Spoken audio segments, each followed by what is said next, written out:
adjust hair off from each other. Yeah, I know. It's like all these different time I zones. know, my phone and my computer. Okay, we're going to call this study session of the Traverse City City Commission for Monday, December 8th to order. All please rise for the Pledge of Allegiance. I pledge allegiance to the flag of the United States of America and to the republic for which it stands, one nation, under God, indivisible, with liberty and justice for all. We begin, as always, by acknowledging the land on which we gather is the territory of the Ottawa and Chippewa peoples who have stewarded this land through the generations. Thank you for your strength and resilience in protecting this land and inspiring us to uphold our responsibilities to do the same.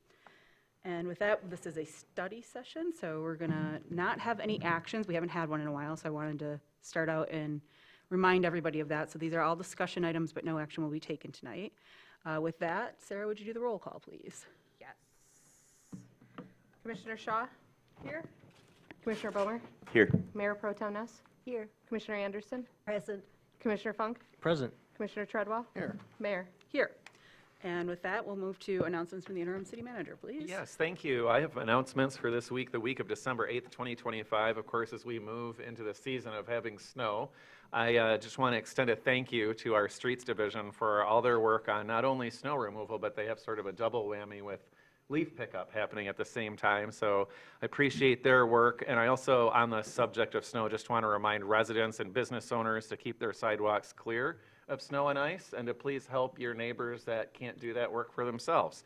And then last week, the Planning Commission at their December 3rd meeting, I think, last week, their meeting, they heard a proposal from Keel Capital for a development, a planned unit development at 1200 Ramsdale. It gained a lot of community interest, and we just wanted to share with everyone that the developer has rescinded their request, so that will not be coming in front of the City Commission, and they may or may not propose some other concept at some time in the future. They certainly have that right and that option. They may even pursue something that doesn't require a planned unit development. We will see.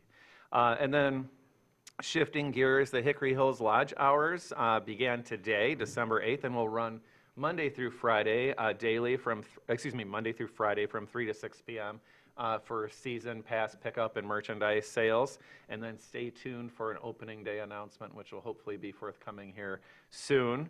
And then the city and Grand Traverse County in this building are hosting a fun gingerbread house competition between departments. Those will be on display at the Governmental Center December 11th through the 19th. And there is also a giving tree in the city clerk's office for new or gently used hats, scarves, and mittens, and a food donation box also for those in need. And then lastly, I just want to share that the next City Commission meeting, of course, is Monday, December 15th, and we anticipate after that we won't have a commission meeting until January 5th because of the holiday season. So December 15th is the last City Commission meeting that we anticipate, and the following one will be January 5th, and we will hit the ground running in 2026 with all sorts of good stuff. And that's all that I've got. Thank you so much. And I'll now turn it over to Sarah. Hi, I have the meeting scheduled for this week. The Traverse City Light and Power will meet Tuesday, December 9th at 5:15 here in the chambers, and the DDA Finance Committee will meet on Wednesday, December 10th at 9 a.m. in the committee room. We have an ad hoc tomorrow? Yeah, we And also there's have, an ad hoc tomorrow. there's a human rights ad hoc tomorrow at noon. And that. So, And then want to make sure my schedule didn't Yes. change. All right, so light week in preparation here. Okay, so with that, again, this is a study session, so there is no consent calendar, so we will move on to our topics for discussion, and the first one is the Monroe Street reconstruction. So I'll let you kick that off, Benjamin. Thank you. We have our fantastic city engineer, Ann Pagano, here to review the these proposed projects for 2026, which include the Monroe Street reconstruction, Cass Street mid-block crossing, and the Ramsdale Road storm sewer replacement project. And this item's purpose is really to hear any feedback from the City Commission before the project proceeds further. And I'll turn it over to Ms. Pagano. Thank you. Thank you. Good evening. I'm Ann Pagano, City Engineer. Also here tonight is Zach Cole, Project Engineer and the Design Engineer and Project Manager for these projects. So he's here to help me with questions because he's more familiar with all the details. So we're here to present our proposed 2026 street reconstruction project, which is our largest planned project for next year, as well as two smaller projects that will be bundled with the larger project for economies of scale, cost savings. And as interim city manager Maren Tett mentioned, we'd like to get your feedback and answer any questions you might have tonight. I also just wanted to mention and thank the other departments that have been involved with these projects. It's been very collaborative with planning, DPS, DDA, Department of Municipal Utilities, and just about every other department has been involved with these projects. So thanks to everyone for the collaboration. So we have on the screen here a rendering of our Monroe Street project. As mentioned in the memo, this project has been on the reconstruction priority list for quite a while, several years. Staff has actually been working on the design for over 2 years. There's been quite a bit of public outreach over the last couple of years. There was a public meeting just this May of this year, along with other public outreach and meetings with residents over the past couple of years. The project includes, hopefully you can see that. Would you like me to blow it up a little bit, or can you see that okay? Good? Okay. It's from front to bay. It's a complete reconstruction of Monroe Street, including installation of bump outs, as you can see there at every intersection, for traffic calming and pedestrian safety. There's also parking on both sides and narrow lanes, 10-foot wide lanes for traffic calming. The realignment of the intersection there at Bay Street to square it up. You know, right now it's kind of that wide radius as you come around, so this will help to slow traffic coming into Monroe from Bay Street. We're going to be installing new sidewalk to fill. Right now there's a gap between Wayne and Hill Street, so we'll be installing sidewalk there to fill that gap. And then quite a bit of utility work, water main upsizing in some areas to 8-inch that are currently 4, I think, and 6-inch. Storm sewer replacements, sanitary sewer replacements, replacing a very old, I think 100-year-old clay pipe in the street there that needs to be replaced pretty badly. And then stormwater treatment improvements, including 3 dry wells and approximately 24 bioswales for water quality treatment. And the project estimate is currently $4 million, and these funds are available through the Streets Fund, Water, and Sewer funds. So I thought we could do questions after each of the 3, so that's all we had for presentation on this project if you wanted to ask questions. Do we have questions? Go ahead, Jackie, and then I did see yours go up, Heather, too. But she beat you to it, sorry. Let's talk trees. Okay. I noted that apparently 13 trees in the tree lawns on this project will need to be removed, and the plan is for replacing with 20. And 23, I believe. 23, thank you. I No, guess, sorry, it is 20. Sorry, it's 23 bioswales. I guess knowing the substantial age and size of the trees that have to be sacrificed, I'd like to know more about what they're being replaced with, and can Monroe Street residents anticipate in their lifetimes getting back to that lovely overarching Canopy. tunnel of trees on their street? Can you?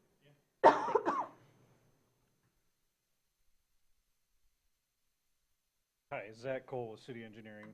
How you doing, Jackie? Good. To answer your question, Parks Department has actually asked us to remove the majority of these trees. We're removing 3 between, is it Wayne and Hill to accommodate for the sidewalk. But the rest of them are either aged or dying trees that, at this point, Parks has asked the project contractor to remove them through this project. And then after the project is done in the spring of '27, they'll come through and install all the trees. Do we know about the species or type of tree that's going to be installed? They have a list. I have no idea.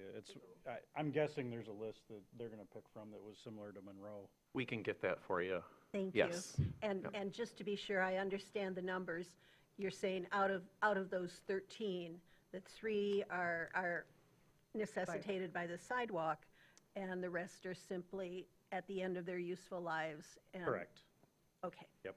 Thanks. Yeah, for an example, I think it's in the 500 block, east side of the road, there's a tree that is actually like U-shaped, and it's truncated at the top. It's basically hollowed out. It just needs to go and be replaced with a nicer tree that in 10 years will be a lot better. Thank you. Yeah, you're welcome. Back to you as well with the species when we get further along That would be with that wonderful. too, yeah. Heather, you had questions? Yes, there are a number of trees in my neighborhood that are dead and dying, and I'm sure that they're all over in the neighborhoods in the city, and I hope that we can get those replaced in a timely manner so that we have trees coming up that are new. So I have a couple questions. At the top of on the top part of the street, there's some wavy black lines that are feeding into a culvert. I assume that's the Secret Spring that starts up in Hickory Hills that has no Correct. name? Yeah, that's the existing creek. I don't think it's named. It's not Yeah, a named waterway. I don't think it's named either. And so it's going under the street, and then where is it going? So this creek is under the street, crosses kind of, I'll say, what was that, north and east underneath the corner of the house, kind of suspect, but basically from that point at which it goes into the head wall, it is in conduit until it leaves Cedar and Spruce Streets at the bay, in West Bay. All the way to West Bay? Okay, so Correct. I know which one that is, Yep. okay. So which leads to my next question. How much of the stormwater management is actually going to West Bay, and how much is going into the swales and the dry wells? Do you have any idea? Percentage-wise, I couldn't tell you a percentage, but as far as this creek, there's 2 catch basins to the south that lead right into this section. There is a dry well to the north that captures a good portion of that from, is it Randolph Street? So we're trying to gather as much as we can, knowing that whatever we infiltrate is also headed to the bay as well. Is this the first time you're really using bioswales? No, we used it 2 years ago on 2023, I will say in extent, like a mass extent for the project. That was our largest selection of bioswales. And then, I'm sorry, on Madison. Yeah, And then this last year in the 25 paving, we did a series of them on 11th Street, 9th, 12th. Fulton didn't see any because it was just too steep. Okay, I haven't seen the new ones. Who takes care of those? So currently, the residents are stepping up to do, I'll call it like, kind of like day-to-day maintenance to make them look nice. A lot of them are very willing. It doesn't mean that they have to, but our streets department is looking into doing hopefully some future planning for budgets on this, which is yet to come. That's something hopefully we'll cross in January, February. Okay. Further discussion, I'll say. Because Parks and Rec, out of their $2.3 million budget, they spend 2.7% on maintenance. But it's streets that is going to be responsible Yeah, for yeah, those. it's treated as a stormwater treatment unit, so it'll Okay. be similar to a dry well or one of those aqua swirl units. It's something that we're using to capture, treat, and release. Okay. All of these driveways are called proposed, Yes, but they're actually the driveways that are there, right? they're existing driveways that will be new. Okay. Okay, last question. I counted like 5 bump outs or 4.5 bump outs here. I lived on Monroe Street in 1977, but I can't remember how many stop signs are in there. And we did get this letter saying that a petition had been submitted with 75% of the residents on Monroe Street requesting stop signs. So are you expecting those bump outs to serve as, are there stop signs at those bump outs? There All of are them? stop signs at most of the intersections on the side streets, but not on Monroe.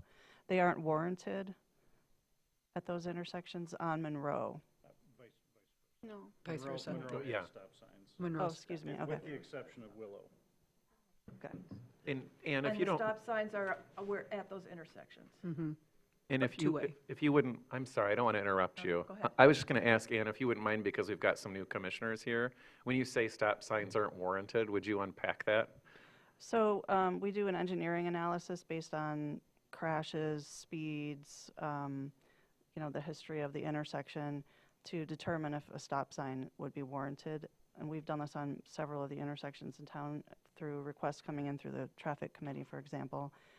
And so putting stop signs where they're not warranted can actually make it a more dangerous situation because people ignore them or they speed up in between them. So it can actually make it worse. So it's best not to put stop signs if they're not warranted. And you make those decisions based on an actual manual, right? Yeah, yes. So even, if you've got 75% of the people that live on Monroe Street asking for some kind of traffic calming, you're just going to go by the manual about it, what's warranted or not. Well, we are installing traffic calming with the Bump bump outs. outs, so that's a huge improvement. And then having the more narrow lanes and parking on both sides, we feel that that's acceptable. That should be enough, but So who gets back to the people that turn this petition in? Does somebody respond to that? We will respond to that, yes. Okay, talking about the bump outs and the traffic calming. Okay, that's it. Thank you.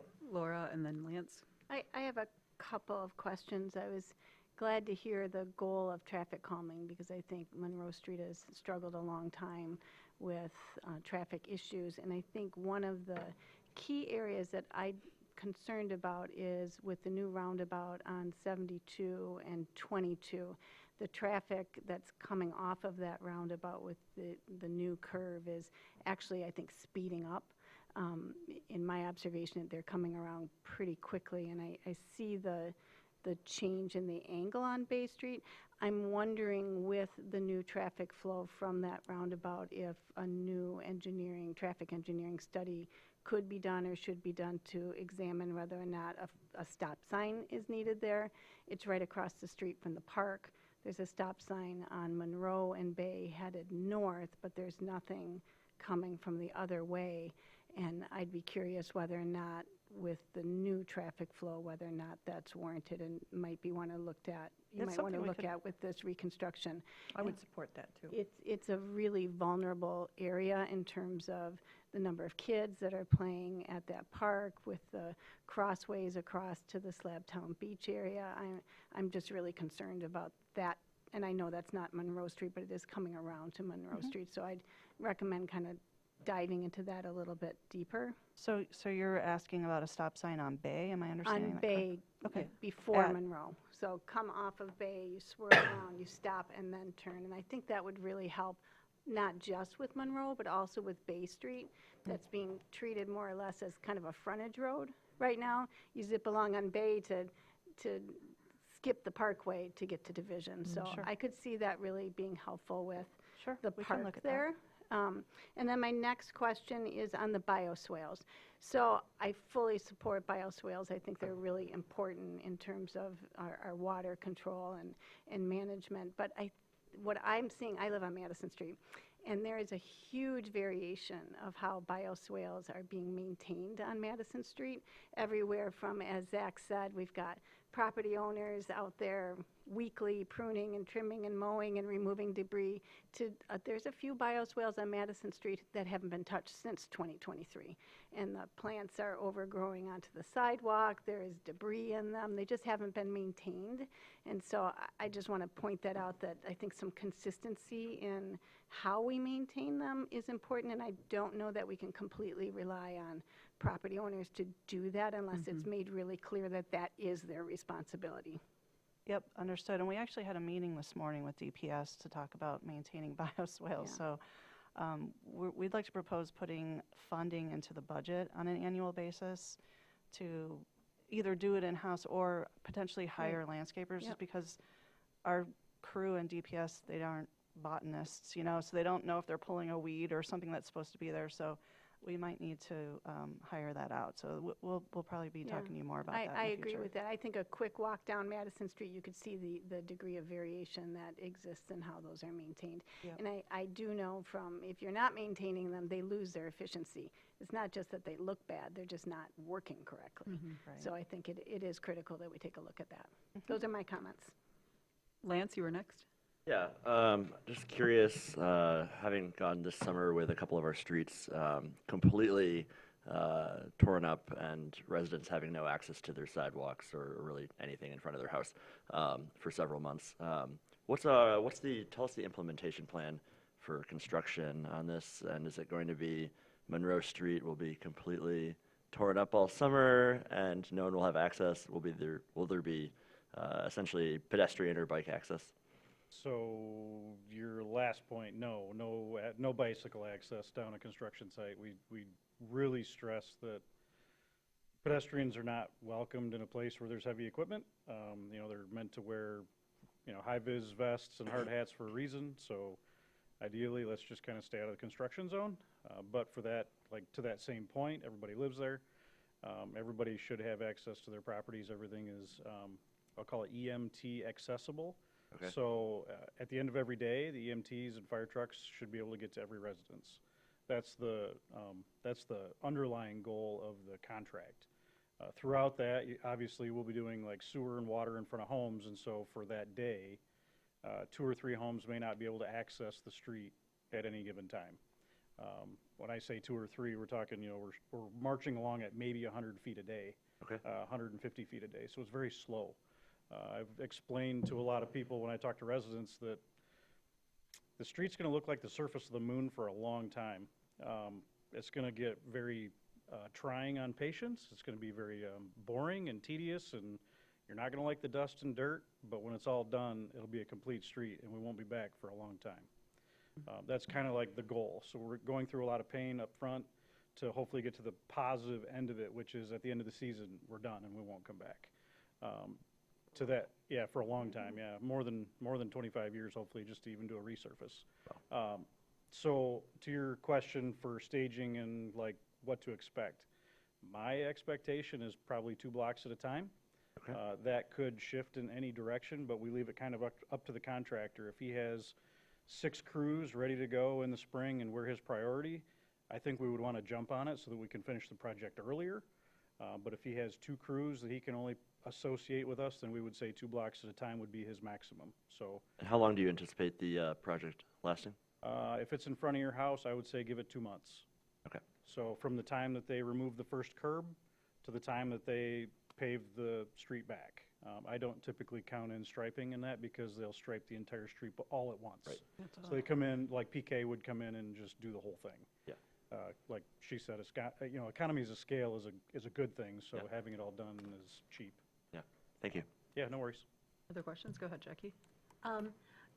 You mentioned the narrowing of travel lanes. Will the size of the travel and the parking lanes be comparable to Madison? Yeah, I think they're the same. It's a Identical. The section. street width will not be the same because it's parking on one side on Madison. Of course. But there's parking on 2 sides of Monroe, so you'll have that extra parking lane on the west side, which is not existent on Madison. Thank you. Other questions right now?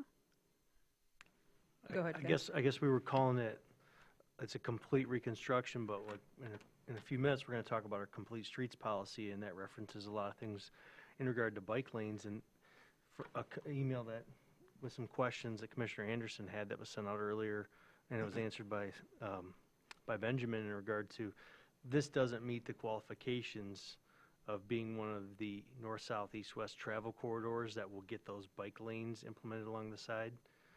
And we feel like the bicycle traffic will be safe in the lanes of the roads in this area because of the posted speeds. Is that right? So Monroe is not identified as part of the bike corridor in Yeah. the Mobility Action Plan.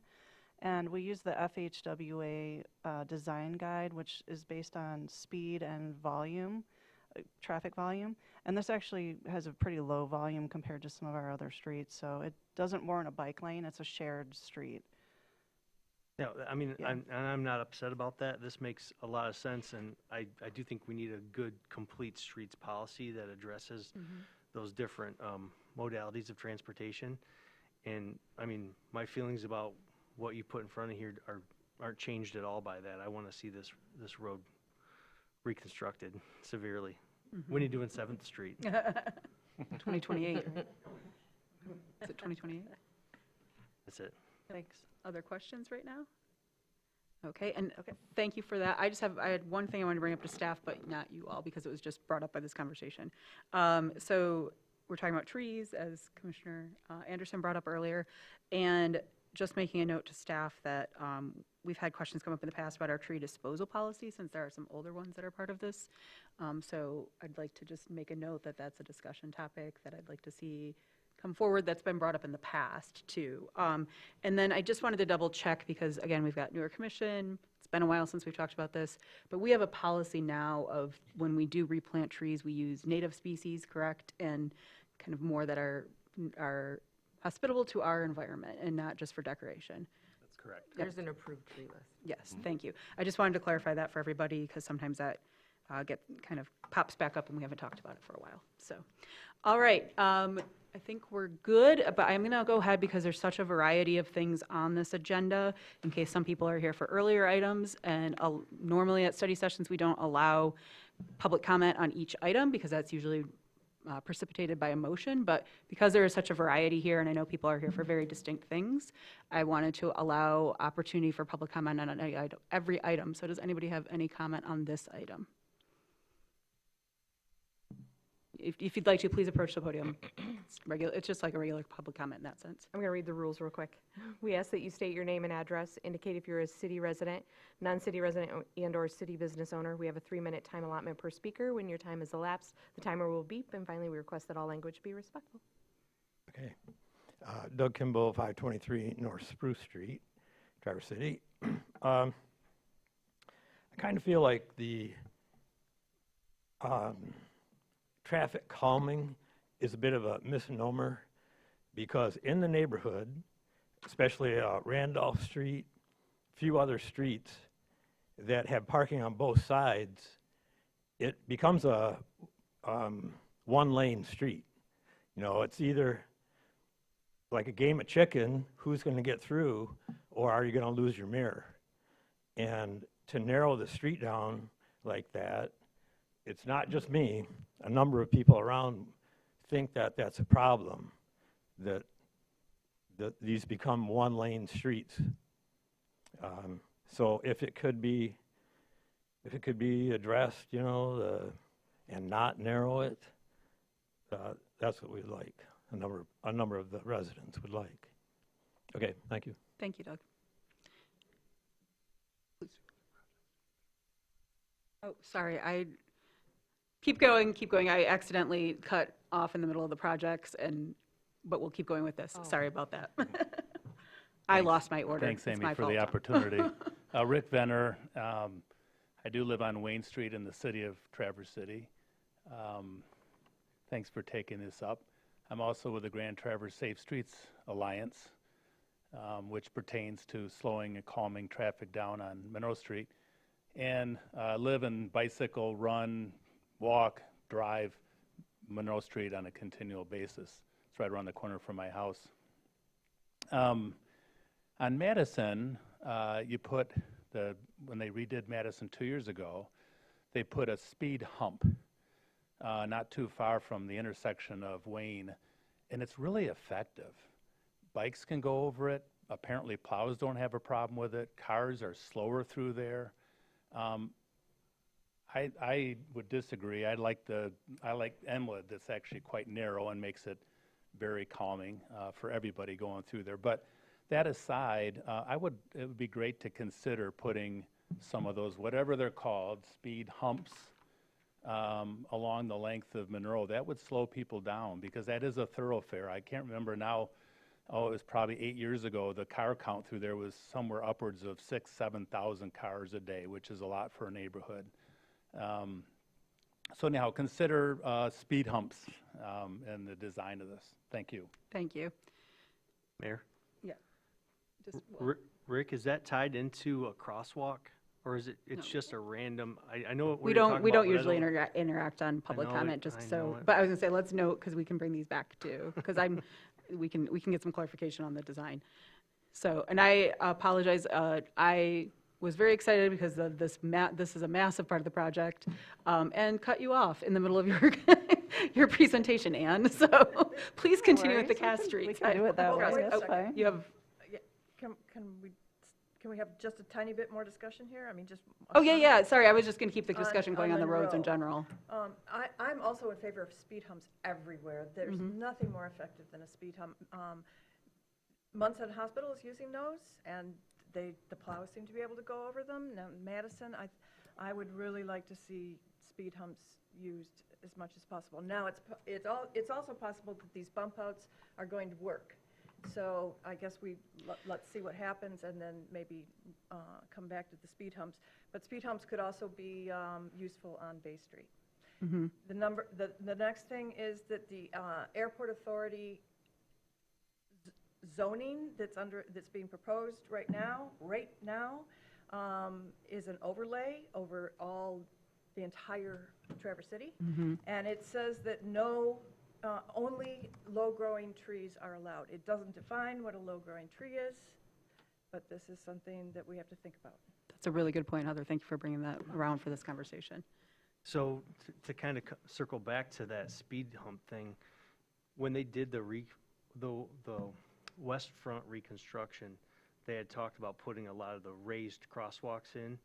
And we actually had a fire marshal at the time that came and spoke against that because it significantly, when you take a big 60,000-pound truck and go over that, because we're trying to get somewhere fast.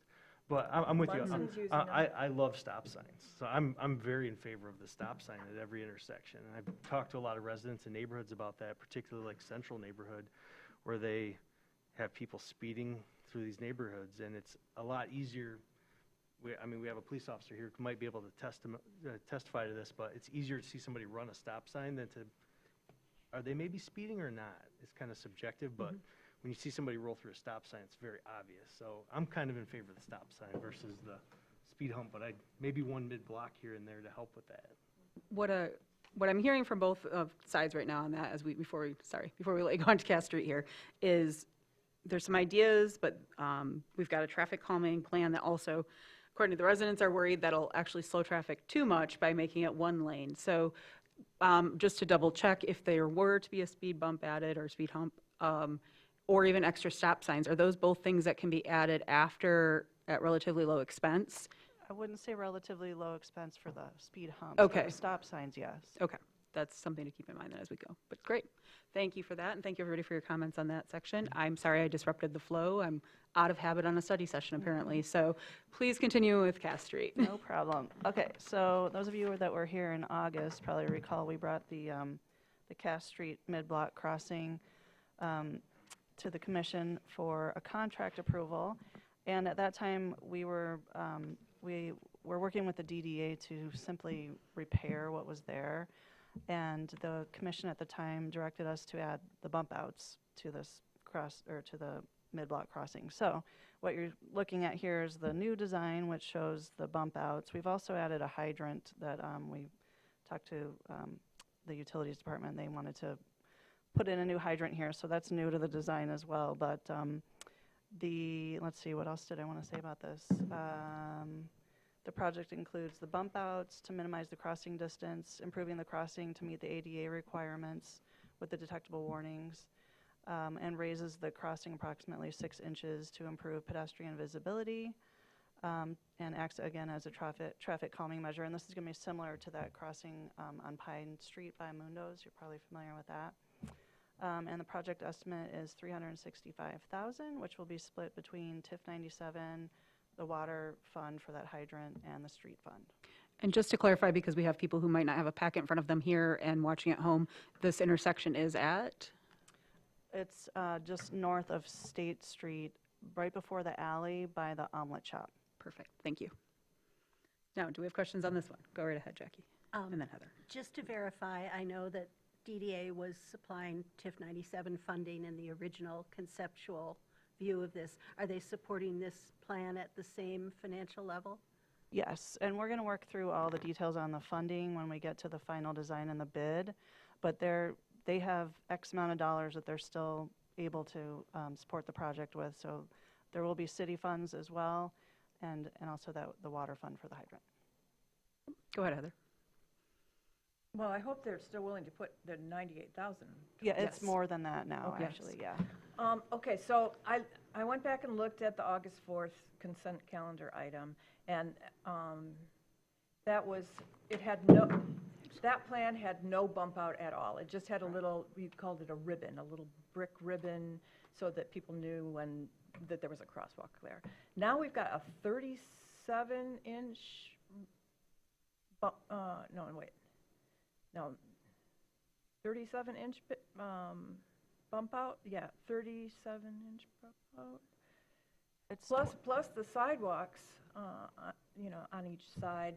Well, okay, so here's what I'm looking at. I mean, are all the bump outs on Monroe Street costing 300 and X amount of dollars? The difference is this is a one-off, so it's separate from another huge project, so I would say no. If you were to price those out separately with the Monroe project, they would be a lot less expensive.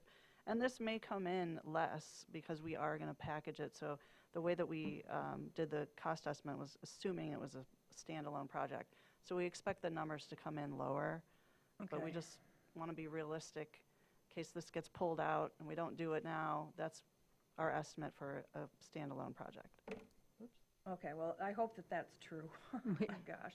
Because, Zach it has a seems like comment you on could that. do something with like planters or something that wouldn't maybe, and I worry about those bricks too. They just seem to fall apart so fast. And maybe it's a different kind of brick they're using. Maybe it's not a real brick. It's something else, because Zach, you were going to speak. Yeah, so the difference between the old design and the new design is the old design was a maintenance project. It was literally just to cut up what was there and put it back and make it better than what it was, not a trip hazard, bring it up to newer products, but not to bring it up to our actual standards. Being that we're doing all the bump outs here at the crosswalk, it was more cost effective to actually put it up to our standards and bring in the concrete approaches, the slopes, put in ADA tiles. So we're paying for new ADA tiles in this, design. We're paying for all new brick, which is ballparking it like $120 a square foot. It's not cheap. So, as you can see, there's a vast more amount of brick here than there was before. And then likewise, we have the water, the sewer, both aprons are, I don't know if you guys have driven through it recently, you probably have with a fire truck, but it's not kind to vehicles on either side. it's not good for So pedestrians while we're either. there to do Yeah. 9-inch concrete, it actually becomes cheaper to do a little bit more than it does not to, and you're already taking up the radiuses. So there's a reason for going just a little bit further to make a little bit bigger impact with a dollar.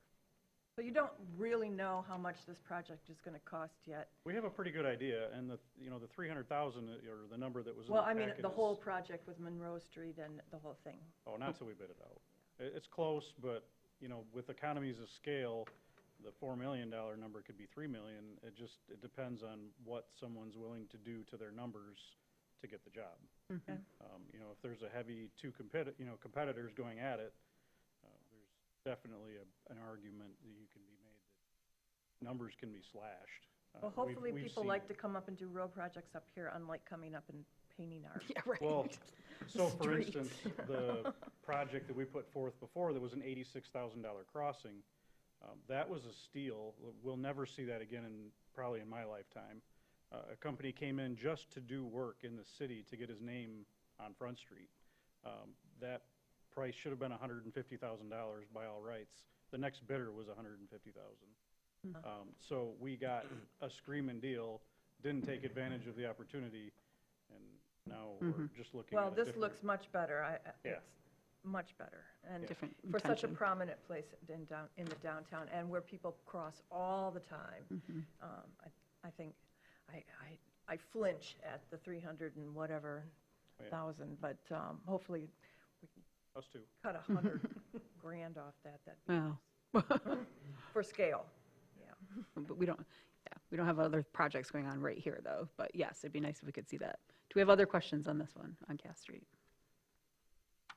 Okay, seeing none, we will move on to our next, last big Yep. project. Last one is the storm sewer replacement. So this is a maintenance project to install a new manhole and replace approximately 235 feet of storm pipe. The replacement is due to ongoing maintenance of root intrusion and backups in the system, which has flooded private property. And the pipe is actually undersized, so we're going to be getting this all up to speed. The project estimate is $60,000, which will be funded through the Stormwater Maintenance Fund. Questions on this one? Go ahead, Heather. I noticed that this was budgeted for 60,000 and you're expecting it to come in at 60,000. So, I'm not sure where the budget, was it in the budget? yeah, it was the 25, 26 budget, Mm-hmm. 60,000. Oh, okay, Oh, yeah, capital it was in the improvement plan. capital. Oh, yeah, okay. Guess we Yeah. were Capital spot on then. Okay. Well, bravo for you if it comes in at 60,000. Guess we'll find out. Other questions? Go ahead, Ken. This is at the end of Watch Hill, right? Or is this at the end of Kings Court? No, we don't go up to Kings Court. This is Ramsdale. This Watch is Hill at Lane. Watch Hill? Okay. I could see that Willow was right there, but I couldn't see which one of those streets this ended at, but. Can you approach the mic so that other, Ramsdale Pond is uphill. That's the reason we called this the Ramsdale Storm Sewer, because the yellow hatched area you see to the west is the actual pond. great, other questions? Okay, well, thank you. Sorry about cutting you off. I got so you. excited earlier about Monroe. I guess, just to be fair to everybody, does anybody have any comments on these last two projects? Monroe's already been covered. Okay, seeing none, thank you both for that. It's always nice to see these ahead of time and remind people that we don't just start tearing up their streets out of nowhere, that a lot of years of planning go into this. So with that, we'll now move on to our wastewater treatment plant membrane project, and I will again have you kick that off. Thank you, Benjamin. Thank you. And we have Art Krieger, our Director of Municipal Utilities here, and he's joined by Mark Huggard, who is the project manager for Jacobs, who essentially serves as the manager and caretaker of the wastewater treatment plant. I just want to share that, of course, our regional wastewater treatment plant is an important piece of infrastructure for protecting our environment. And when the membrane technology was first installed in 2002, it was cutting edge, first of its kind in North America. And we've continued to invest in that technology. It's critical that we continue to do so. And so with that, and our spirit of making sure that we're taking good care of our environment and providing proper wastewater services, I'll turn it over to Mr. Krieger and Mr. Huggard. Thank you. Thank you. Good evening, Commissioners and Honorable Mayor. I'll give you a brief overview. First, Ben already introduced me, but I'm Art, and this is Mark, not the other way around. Art Krieger, Director of Utilities. And just a brief overview, there are 8 membrane trains at the facility that was installed. They were all installed in the early 2000s, as Ben mentioned. They had about a 10-year life expectancy back then. So previously, we started replacing the original ones in 2014. And that was a project that started out pretty aggressive to do 3 of those trains in 1 year, because we were kind of behind the 8 ball when we started. And then they were continually completed over the next few years. At 1 to 2 per year after that. So just to be clear as well, this project is separate from the large-scale wastewater plant upgrade project that we've been starting construction on. So we're addressing older parts of the plant that, were constructed 30, 50, 70 years ago with that $41 million project. So this is a newer technology that we're not included in that big project, but it's a separate project that we need to do as the second replacement is proposed to begin here in the next year. So I'm going to turn it over to Mark. He's got a lot more detail than I just gave, and we'll have questions after. If you could save them, that'd be great. Great. Thanks, Art. Oh. Oh, good evening. Mark Huggard, Project Manager for Jacobs Engineering at the wastewater treatment facility. I've been the project manager there for about 4 or 5 years. I've been at that facility for 21 years. Have 24 years of wastewater experience. And my Class A wastewater license, the state of Michigan, and also a degree in water environmental technology. So just for those of you that may not know me. So I want to start just with the agenda here.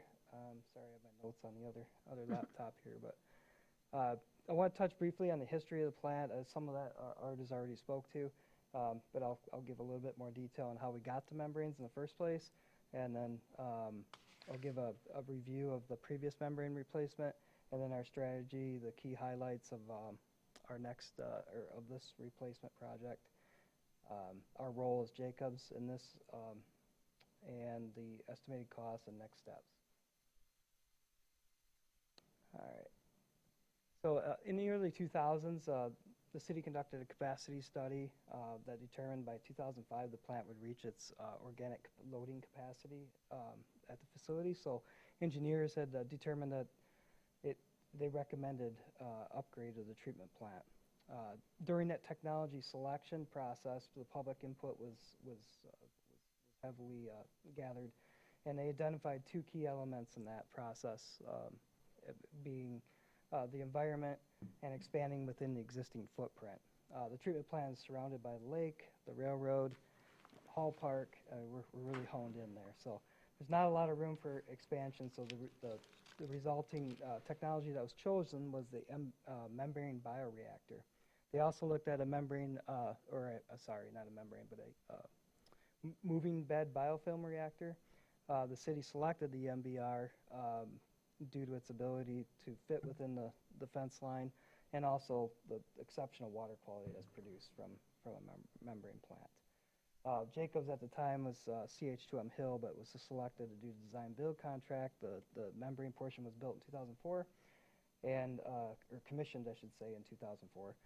And at that time, it was the largest, like Benjamin had mentioned, membrane plant in North America. Now it's probably the smallest. So here switch the wrong one. In 2013, Jacobs recommended the city begin replacing its membrane train. So the first train was replaced in 2014, as Art alluded to earlier.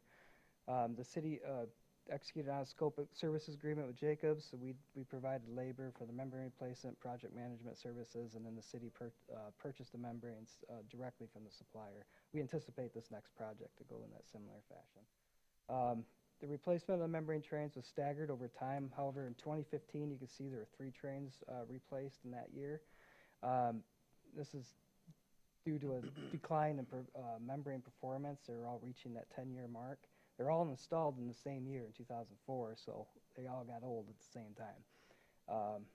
So it was necessary to meet demand. We wanted to make sure that we replaced 3 that year. And then in 2016, we did work with the city to perform a market analysis and determine just to see what else was out there as far as membrane products, and it was determined to stay with the same manufacturer. All right, so our strategy for the second round of replacements is focused around replacing 1 train per year, starting in 2026, and then ending in 2033, as it's outlined in the CIP. So why do we want to do 1 train a year? Membranes are costly, so spreading the cost over time helps make it financially more feasible. Keeping a staggered install date avoids that issue we had in 2015, where all the trains were of the same age. So now we have a staggered life cycle. Membranes can't be exposed to freezing temperatures, and tank coatings can't be applied during the winter. So our window of membrane replacements is narrowed. And then limited storage for cassettes during the install is also a challenge when you're doing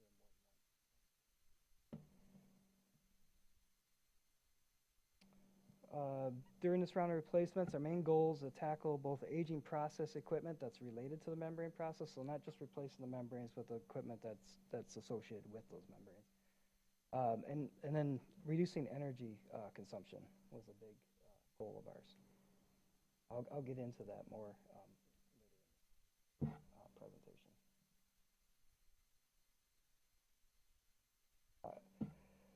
So identifying a membrane replacement option with the supplier provides flexibility in replacement was another key element of this replacement we wanted to look at. And then we did conduct another supplier evaluation that's already been done.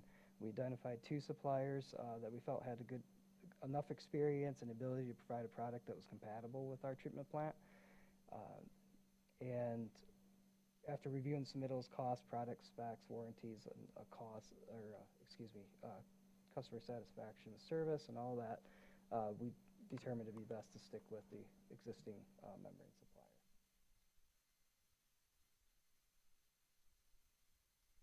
All right. Oops, sorry. So one thing I didn't include on this slide that I should speak to is that we did look into simply replacing the membranes with the existing, in kind, with the existing membrane model. We quickly decided that that was not the best option to pursue. The current generation of membranes is being phased out by the manufacturer. The cost per module is actually more later when I get into leap aeration. The cost per module is more to replace in kind than it is to go with a new membrane model. If we replaced in kind, we would not reap the benefits of the energy, reduced energy usage that we'll see with this technology. And the next generation will reduce maintenance costs. It has a longer lifespan, so that we're looking at from 10 to 15 year lifespan membranes with the current model. The new models are looking at 15 to 20 year lifespans now. And the most notable improvement in this upgrade is the switch to leap aeration. I had a video on this, and I didn't have time in my 10, 15 minutes to add that in. But anybody wants to check it out, you could probably Google leap aeration and find it. But that's going to be the biggest upgrade. That's going to reduce the energy cost here at the wastewater plant. The leap aeration offers energy efficiency solution compared to cyclic air scouring valve system. So right now we have scour blowers that supply air to the membranes that are a valve cycles 2,500 times a day per train to allow air flow to the membranes, and that makes the membranes move back and forth, sloughs the solids off the membranes, and so they can regain permeability and ability to pull water through. This new LEAP technology uses much less energy to do the same thing. It creates a large bubble at the bottom. That bubble is released, it passes up through the membranes, and creates that same movement to slough off the solids. So I'll get in a little bit more into energy savings. And to take immediate advantage of that energy reduction, we're going to convert all 8 trains to membrane, even the older. So we'll put in a new membrane train that has the leap aeration already built in it, and we're going to convert the remaining 7 trains to leap aeration, so you capture that energy savings in that first year. Some other key elements to this membrane replacement are there's more surface area with the new style membranes, so that means there's less of them needed. So that leaves reserve capacity for future, or leaves more room for future capacity or more membranes down the road if needed. I already spoke about the life expectancy. We'll be replacing the equipment, aging equipment I was talking about earlier that we plan to do with this replacement, as it's all reaching that past over 20 years of age now. We're going to look at replacing inlet outlet valves, pressure gauges, flow meters, turbidity and pH metering. A lot of that equipment's outdated, or it's reaching end of life, and in some cases it's no longer supported. We also will take advantage of this opportunity to add some supports to back pulse piping. That it's a low-cost add to address some or increase the life of the piping and decrease risk of pipe failures. We're also going to replace some of the ductile iron piping on the membrane intake side. That we're going to replace that with stainless steel. And the main reason for that is that we pass a lot of chemicals through those pipes when we're doing membrane cleanings, which is essential to keep the performance of membranes up. That chemical over time does wear on that ductile iron. So switching that small section to stainless steel will resolve that issue for, hopefully for the life of the membrane system. Another key highlight this year is we'd like to help the city, support the city in entering a multi-year membrane agreement with the manufacturer. And what that does is it provides us quite a few different benefits. It allows us to defer and get the maximum life out of the membranes, so that we pay for each membrane each year to get replaced, but they give you an extra 3 years. So if we want to, essentially we pay for 8 years, but if we want to extend that out 3 years and replace it in year 11 to get the most life out of that membrane, we can do that. It also allows, if there's flexibility, and if we need to, because we had 3 trains replaced in 2015, we need to replace more than 1 train in a year because of that, we can do that, and it's the same cost. And then it just, if there's any budget constraints or anything, the city needs to reallocate some funds, and we have the ability to do so, skip a replacement, we can also do that. And just for the sake of time, Mark, would you indulge me and just skip forward to the cost slide? Yep. Thank you. I knew I was going to run over. Because they all have the presentation in their packet. Okay. All right. So the estimated total for our autoscope services is we presented as both the best and worst case scenario. And the reason for that is the tank, we don't know what the tank rehabilitations are going to look like until we actually take a coring of that concrete in that tank. So we'll do that in the first part of the process, or of this project, and identify what is needed, and then that will be a better set the cost of that. So Jacobs we would provide a proposal with that worst case scenario, but the city would only incur the actual cost occurred of that project. The cost of the membranes is $736,100 from the manufacturer, and that includes VFDs, LEAP conversion kits, system integration, support labor, and all that. So the amount we had budgeted in the CIP was about $1.3 million, primarily due to unanticipated costs associated with converting the scour blowers for LEAP aeration. We have to add VFDs to those blowers. We have to add VFD compatible motors, variable frequency drive motors, to those blowers. So that cost is a little higher than what we anticipated when we were first looking at this project. We'll also be replacing turbidimeters and pH meters in that first year. So there's a lot of these costs that are going to be incurred up front in that first year's replacement, bringing that total closer to, I think it was 1.5 to 1.8 million in that first year is what we estimate. But we anticipate the next years 2 through 8, to be close to, or if not under, what we had estimated in the CIP. Just real quick on the energy savings, we do anticipate anywhere to 30 to 50% energy savings in the membrane process. So that could be a $60,000 to $80,000 a year decrease in electrical costs. All right, sorry, way over. No, that's good. Okay. As someone who was here in 2016, the last time we did the price comparison, at the time, I remember we had a pretty, not robust, but a very lengthy discussion that there's only so many people in the membrane game, and many of the companies keep getting bought out by other companies. And so this year, you were actually able to find a couple comparables. It wasn't. Yeah, we found one other. Okay, well, that's interesting. That's good to know that there's still one out there. That we were comfortable with. Yeah, and I wanted to stress that because sometimes we can think of maybe it was a limited, we didn't do the right thing to attract the right bidders or things like that. But the previous conversation we'd had 10 years ago led us to believe that there wouldn't be a lot of competition or bidders available going forward because there were so few people in the game at this point. And so I just wanted to clarify that 9 years later now, that's still where we're kind of at. Yep. Okay, great, thank you. And now any questions from the commission? Go ahead, Heather. So you haven't replaced a membrane since 2020? Yes, I believe that was the last one. That's correct, you Yep. mean? Yep. This has these expenses for starting to replace membranes yearly are not appearing in any budget or CIP or anything? Though they are identified in the CIP. Yeah. Okay. Yep. At this kind of cost, or? The first year was at like about 1.3, I think. in Okay, the that's what you CIP. said. Yeah. Okay, so it's somewhat more expensive. Yep. Okay.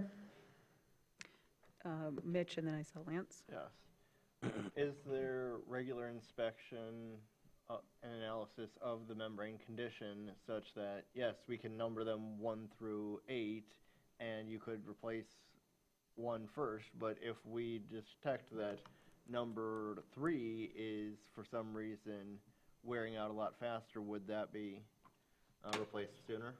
Yes, yep, exactly. We monitor each one of the membranes' performances every day. It's constantly monitored through our system and trended, so we can look back to any day in history of the membrane's life and see where it's at and trend data for the last 10 years of their life. Yeah. Good to know, especially with the flexibility that you have in either moving up or delaying individual membrane train replacements. And Lance, you had your hand up? Yeah, slide 7, I know we skipped over it, kind of, but energy reduction, it says that it's up to 50% per year, and an energy cost savings of $79,000. Is that per year per membrane? Not per membrane, per year for the membrane process. Per year for the membrane Yep. process. And most facilities are seeing average about 30% energy savings Okay. with this upgrade. Okay, thank you. Oh, go ahead, Jackie. Just a question, you're making future projections, and I wondered, are there some baseline assumptions about growth in processing volume that are baked into your plan at this point? And can you share any info about that, or is that irrelevant? No, that's a good question. We're not changing capacity in any means. The membrane system is we're at about 55, 60% of our capacity for the plant, so there's plenty of space, but there will be room for more membranes if needed in each train at the plant. So. Thanks. Yep. Go ahead, Ken. Kind of piggybacking on Commissioner Anderson's question, you'd mentioned something about adding trains, so I wrote this down. Does increasing the number of trains increase the total life of the membranes, allowing for cost savings, so we don't have to do them every 10 years? Because when the last one we replaced was in 2020, but that was an original from '05, right? So we No, got, No, it was from that would have been, 2014. the last one would have been 2020. So it'll be about projected to be 13 years old when we change that. because the membranes went in '05, so it would have been, The '04 was when they were commissioned, and we just started a replacement in 2014. uh-huh. Mm-hmm. Okay, And okay, replaced gotcha. them all staggered to 2020. I understand, yep, okay. But to get to that, does it increase the life of the membrane, allowing for cost savings, or is the need to potentially increase the number of trains anticipating future capacity needs? That'd So- be anticipating, if you had to have future capacity, you could add more membrane cassettes to increase that, what the plant can. But adding an extra membrane train now doesn't reduce like the workload on the ones that we'll have, allowing us to have them for longer? I see what you're saying. I guess I don't 100% know the answer to that, but There's probably a cost savings thing with it, like, Exactly. if it's only working Yeah. 10% of its life for 20 years, that's better than Right. working at 80% of its capacity for 10 years. Right. Oh, that's a good question, but Just- I would assume that is the case, is that it's a cost analysis. More so for future capacity? Right. I would think so. Okay. And then I have a quick question about the pricing. I know it's all estimated out here.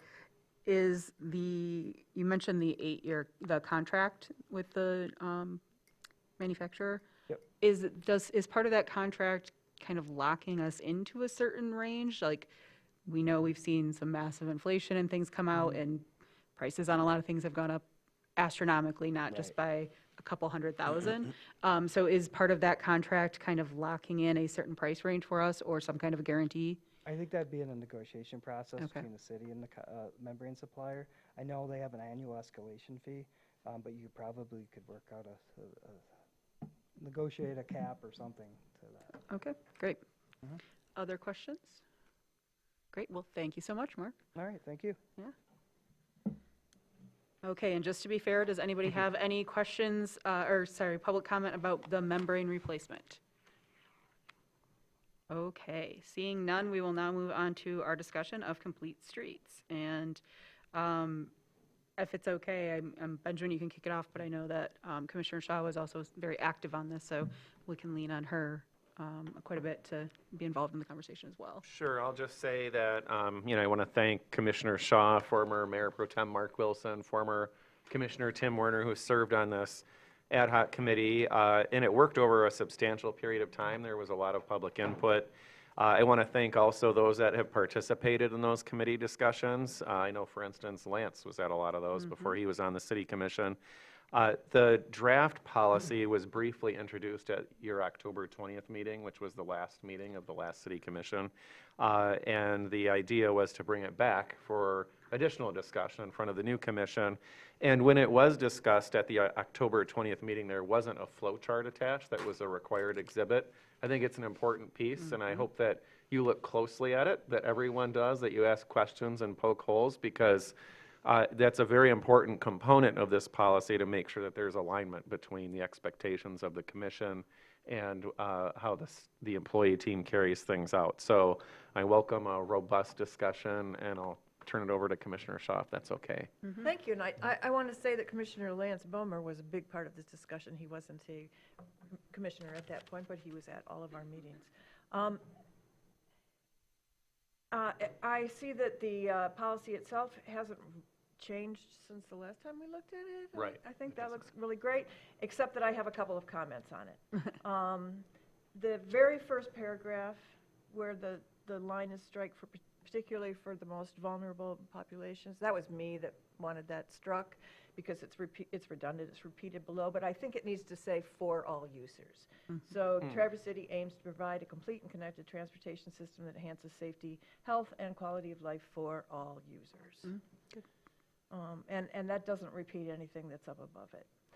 Also, in the exceptions paragraph, under exceptions, the very first one, data indicates, let's see, data indicates establishing, oh yes, that establishing new facilities such as bikeways or walkways are excessively costly in relation to the cost of larger projects. I would like that struck, because up above that, in the principles,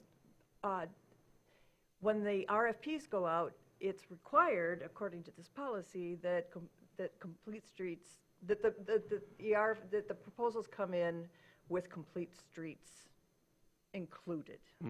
Right. Those can always be struck due to cost, but they shouldn't be struck at the beginning because somebody says they're going to be too costly, which to me, that's what that says in this exceptions. I understand what you just said, but what section of the policy It's specifically? under exceptions. Which is section 4? Yeah. Okay, Can I make a okay, note? right. It's the first Oh, one. Go got ahead, it. Lynn. Yeah, first bullet. And it might just be a clerical error, because in the last ad hoc, we had struck that. Yeah, we did. So I just noticed that it stuck around. Okay, right. So, So it can Okay. always come back, and things can get changed because it's too expensive, but the original RFPs, we did agree that they all go out, and they should include complete streets principles. Yes, yeah. Okay. I also wondered why an RFP would come back that doesn't meet minimum safety standards, which is another exception in there. Doesn't make any sense to me. Would that get into things about warrants and such? I'm going to have to lean on, I don't know if Ann Pagano or Sean Winter, our planning director, I wasn't at most of these meetings. Do either of you have a recollection on that that might be helpful? No? Okay. If you don't, that's okay. Just if Yeah, you did. this is, Yeah, please do. Yeah. I don't remember. Okay, okay. Sorry. I think it might have been some boilerplate that just got copied from someplace else, but I can't think of why that needs to be in there, because whatever comes back in an RFP would, by necessity, have minimum safety concerns included, right? Yeah, if I can recall from, I don't know if this is working. I'll do Yeah, my I best. think it is, Okay. yeah. If I can recall from the conversations, I thought it applied to like if, there's minimum standards for a travel lane to be safe and stuff. So those are where like to fit in a bike lane means we'd have to limit or narrow the travel lane to a point where it doesn't meet minimum safety standards. And I think that's what it's speaking to. But why would somebody turn in a project like that? Well, in some cases, like for instance, I think Ann's team will be presenting a Cape Seal project for next year to the commission. In those cases, curbs don't get moved in that scope of work, so you're working within a limited cross-section that you have to fit everything in within those acceptable minimum safety standards. I'm just thinking, as I'm sitting here, we did talk a lot in the meetings about some kind of ad hoc things that could be suggested by residents saying, let's put some planters out here, let's put some bollards out here, let's put something impermanent that would test how a bump out would work here for traffic calming. Maybe that's why that's in there. Okay. Yeah? I hear what you're saying with that, but like my thought when this came up was we just had the conversation about the warrants for stop signs, for example. Sean gave the example here, though, of we might not be able to do the complete streets dictated policy if the street's already too narrow and it would require us to take more off than the legal travel lanes, for example. So what you're talking about to test that makes sense, but I think here it sounds like it's much more like we legally have to have something and it would go against, technically it wouldn't allow us to meet the complete streets policy when the RFP goes out if we were to force that to be included in it. Is that am I hearing that right? Okay. Yeah, I think All what right. Sean was saying makes sense. It's like the Cape Seal, let's say we have 20 feet wide of street. We can't fit any more lanes in there. We can only have two Right. street lanes. I think So that's that would reasonable. not meet the minimum standard. Now, if it was a project that was a reconstruction, then we have a blank slate and we're not as Right. confined by those metrics. Well, even what you're doing on Monroe Street where you don't want to take the parking off, so you've got parking on both sides. But putting those bump outs in at the intersections, it's not, it is a kind of way to make the street safer for everyone. So it does kind of fit into the complete streets. I think there's a lot of policy. engineering judgment and context-sensitive design that goes into the complete streets, and we look at each street specifically based on, like I was talking about before, the volume, traffic volume and the speeds and crash data, all that stuff. Well, the purpose of this is really just to make it safe for all users all the time, all seasons. We definitely need to work on that. So that brings me down to the flow chart, which I hope other people have, unless somebody's got something to say about the language of the policy itself. Well, I would actually like, if it's okay, to let you go through, Heather, as kind of the remaining principal person from the ad hoc to go through your suggestions, and then we can open up to the whole Okay, that's commission. fine. Okay, so the proposal, first of all, I'm a little confused, and I hope that I'm confused in a good way. The very first thing that happens is that the DPS pavement assessment management plan, the city plans, the CIP, technical standards, and then it says future complete streets committee special projects. So does that mean that you are looking at the list of things that the Complete Streets Committee has put together of things that they would like to see happen? So I've got a list of projects that have been coming up, like at traffic committee or things that we've talked about even in this room that are not budgeted or, even in the CIP yet. And so my envision of this Complete Streets Committee would be to go through that list to start with, because those are things that we've been talking about for quite a while. But there might be other projects, I'm not sure, like how, I don't think we all know how that committee is going to work yet. Okay. But that could be part of what happens in those meetings is that they talk about different projects Right. that we think we Well, should be over the doing. last year, I've been collecting all we have so many complaints about Lake Street, so many complaints about Bay Street. So I see the committee as gathering those and talking about them and thinking about them, and then they go up to the top here. They're in your pile. Yeah, it would be very helpful to have that committee help us with the prioritization. Because there's so many projects, but, you know, we don't necessarily have the funding for them, and we can't do them all at one time. So to have a prioritization would be really helpful for us. And then I'm seeing public input if needed at the pink circle there. I think that it's backwards. It needs to go before the CC approval and resolution. Don't you want public input before the city commission approves something? So I think what we were picturing here is, like the design that we showed earlier, those were not final, you know, they're kind of sketches. We wouldn't want to go too far with the design before we got city commission approval, which we could have brought this, maybe this will be a new way of doing it. We could have brought those plans to a regular meeting and got you all to approve them to move forward with the final design. I think that's what we're suggesting, is adding another step in here where we get approval from this group to move forward with the final design before we get too far.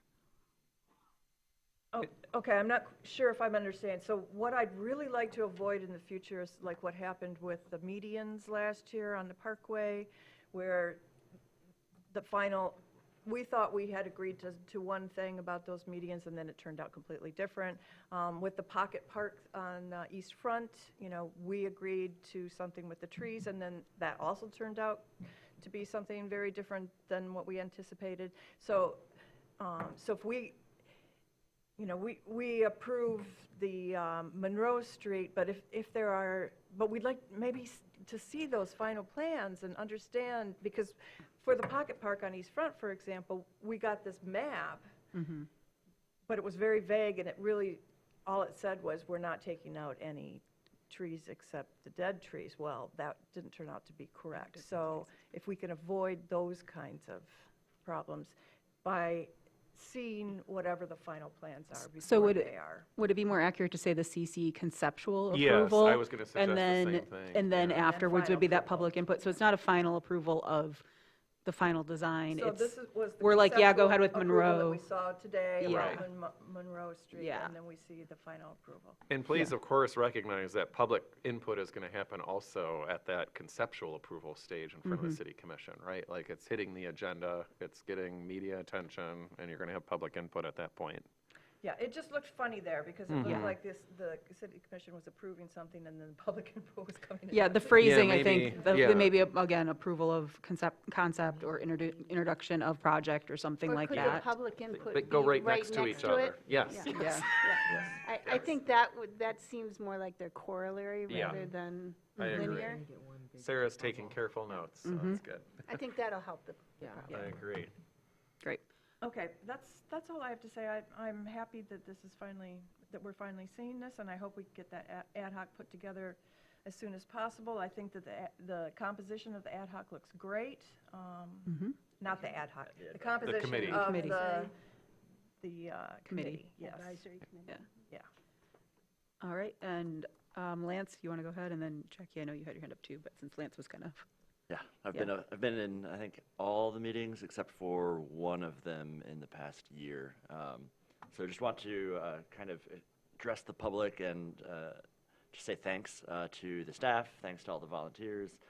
Grand Traverse Safe Streets Alliance was at, I think, every single meeting, and if you're unfamiliar with who they are, they're a consortium of several different nonprofits and stakeholder groups throughout the city that represent everybody from people using a wheelchair, persons with disabilities, the elderly, our children who are trying to walk to school or bike to school, TART trails. And so they were a big part of making what you see in front of you happen today. It doesn't just happen overnight.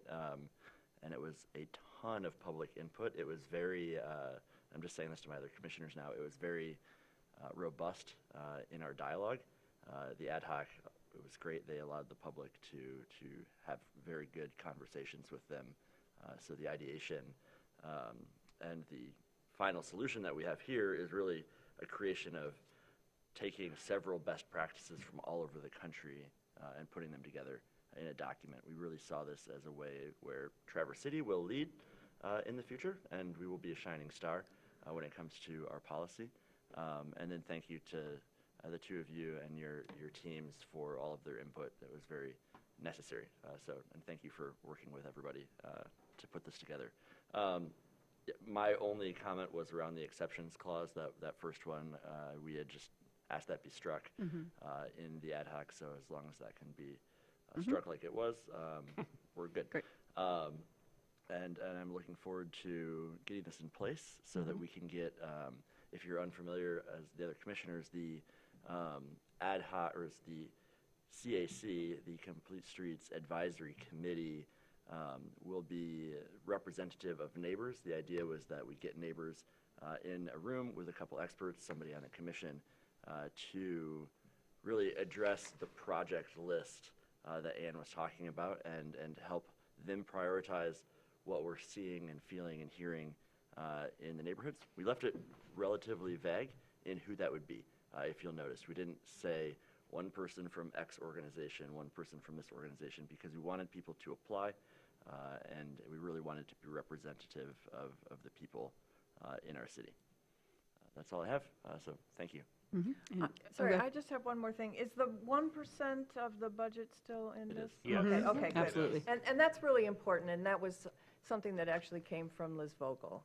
She volunteered it. Our engineer and planning director were kind of sad, or, you know, what are we going to do with this Complete Streets? We don't have any budget, and all of a sudden we had a budget. So it was really nice, and everybody perked up. Yeah, and Heather, just to clarify that, because to let everybody know, that is a policy of the city commission right now, and so unless the city commission actively changes it, that is in place for as standard Wonderful. Yes. operating procedures, so yeah. And so the committee really has a lot of say over how that money is spent. I mean, certainly it goes through engineering and planning, but it's nice that the committee has that much agency. Can I add one comment to that? There's a lot of opportunity with that 1% as well, not just to go direct to like the operating cost or construction cost of helping maybe a project along, but maybe as a match to a grant as well. So oftentimes you need like a 20% match to a grant, and then you get the rest of the grant. So that was kind of the vision. Like we could take that 1%, we could really expand on it into something remarkable. Yeah, absolutely. Jackie, go ahead now. Well, I really admire what you've accomplished here. I think this is great work. There were a few in the vision and purpose statements. I had a couple of questions. One was, I think some of the things that we all want, you know, convenience and safety and efficiency, will oftentimes be competing elements rather than complementary. And I wondered if you thought about how to prioritize those, if there was any conversation around that. And then I also wondered if you had looked at this policy through the lens of our strategic plan, and are we well aligned? And so any input there would be really great. I can speak to it. So essentially the theory behind putting that advisory committee together was that they would then create a rubric to prioritize based on those different metrics. And there is quite a few rubrics that are already developed out there. We didn't want to put the rubric in the policy because we realized like there's only so many sidewalks that you can put down in Traverse City before we all have sidewalks, right? And so like we didn't want to put those specific measurements in a policy and lock it in, but rather have the advisory committee work with the staff and a commissioner on that committee to every year or every other year, you know, update that rubric and what it looks like. Awesome. Thank you. Thank you. Yeah. Go ahead, Ken. I really, my biggest question and concern was related to the advisory committee, and Lance, you really kind of explained the thoughtfulness and the intent behind the creation of that and why. Because I get concerned and protective of staff's time, potentially meeting the demands and the wants and the needs of, you know, I've heard this referenced a lot, and they are the unelected, appointed board members of different things in the city. And is this something that we wanted? Is this something that we needed? Is this something that we asked for? And so I'm very cautious and hesitant about this, so I appreciate your dialogue on that, on why this advisory committee was put in place. Initially, I'm looking at this and I don't feel good about it at all. That advisory committee, that's the only thing that I'm concerned about, because we have staff to prioritize our construction. We set the guidelines for, these are the things that we want to see on these complete streets, and we expect to see them in the project design. But I don't necessarily want to see an appointed and unelected board kind of dictating what streets we're going to prioritize in the city. But with the addition of a commissioner to help kind of facilitate that dialogue and maybe to hone in their expectations a little bit, Yeah. I think I'm more comfortable with that. So Go ahead, Heather. then. We're talking. In no way is this committee to dictate to engineering or planning.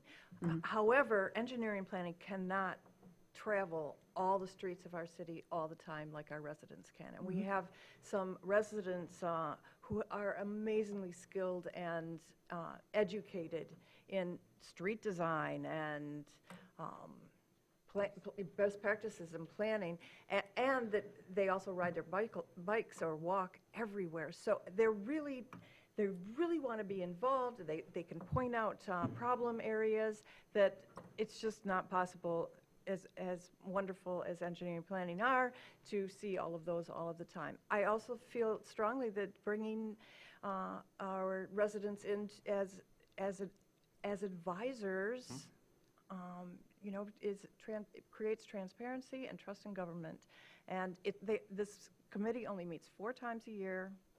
It's not onerous, I don't think. So. A really quick, I wanted to say too, like, in pointing out for you, Ken, and everyone else that may or may not have the flow chart in front of them, just to remind everybody, because Heather went through this very well, and so did, everybody did. It starts with the city plan, CIP, and everything at its start.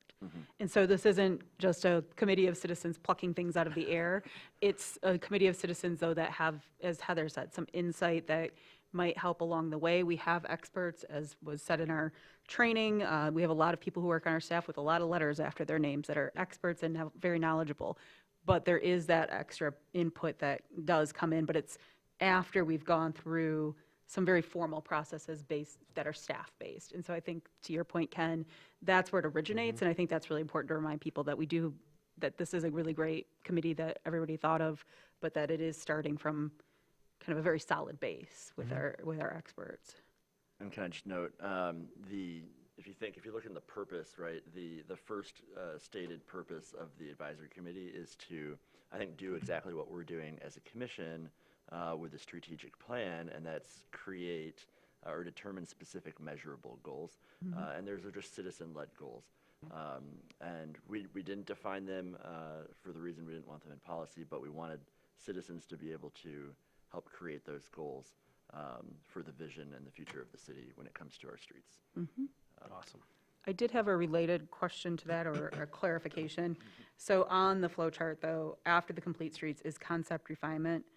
Is that implied or specifically meant to be back to engineering? Because that, even though I am all for the Complete Streets Advisory Committee, I know we have very engaged citizens that are out there. I really want to make sure that whatever, and I know that the city engineer, I believe, is part of that committee or will be part of that committee, but that at the end of the day, I always think of the Homer Simpson where his father is a car engineer and comes back and creates the car based on everybody's input, and nobody wants it because it's every specific thing to every person, so it serves no one. Right. Not that I think that's what this committee will be at all, but that's always what flashes through my mind sometimes. So I just want to make sure that after it leaves that committee, the engineer is there to say, yep, this is totally doable, or this part needs to be tweaked in this way. Go ahead, Heather. I think that not every concept refinement is doesn't have to be necessary. It's an if needed. Right, or Yeah. the study session. But, Kind of for example, parenthetical. we saw something today with that Cass Street crosswalk. It came up last August. It was rejected by the city commission. It went back. It had a concept refinement. It came back to a study session, and on it goes. So that's exactly what happened. But that doesn't happen all the time. It's not happening to Monroe Street, for example. And, Go ahead. and I see that concept refinement as the staff doing Yes. a concept refinement based on the public input with Right. that resolution. I don't see that as the advisory committee coming back and trying to refine a concept. They're already past. No, that's what I'm clarifying is, and I thank you for that. This is the clarification I was looking for, which you basically gave, is the concept refinement is ultimately to the staff and then passed on. And I say this because I've served here for a while, and I've seen city managers that maybe were more concerned with popularity than efficiency. And so just having it jump from this advisory committee to the city manager with maybe or maybe not, I'd like to just make sure that, again, an engineer is sitting there saying, yep, we can do this, or we can tweak that, I hear what they're saying there, we can make this work, and even if it's just an official sign off on a memo, like just making sure that they're looking at that and then before it comes to us, because once cats are out of the bag, it often can be hard to say, well, I thought we were gonna get a waterfall with this, and there's no way we can have a waterfall with this. So that's just where I wanted to protect that in the process, but it sounds like to me that that concept refinement is what you were looking for there, so thank you for that. Do we have other questions? Go ahead, Jackie. I wondered if there was any conversation within the ad hoc about the possibility to integrate or somehow have the complete streets policy play well with the tree policy, if there are opportunities for overlap. I'm not sure exactly what I mean by that, other than I think that as we saw with the issue of trees on Monroe, the fate of trees and the health of trees and our desire for more trees is oftentimes tied into streets. Well, actually, can I toss that to Lauren, because Oh, we sure. have or If I could staff. just say one thing, though. Yeah.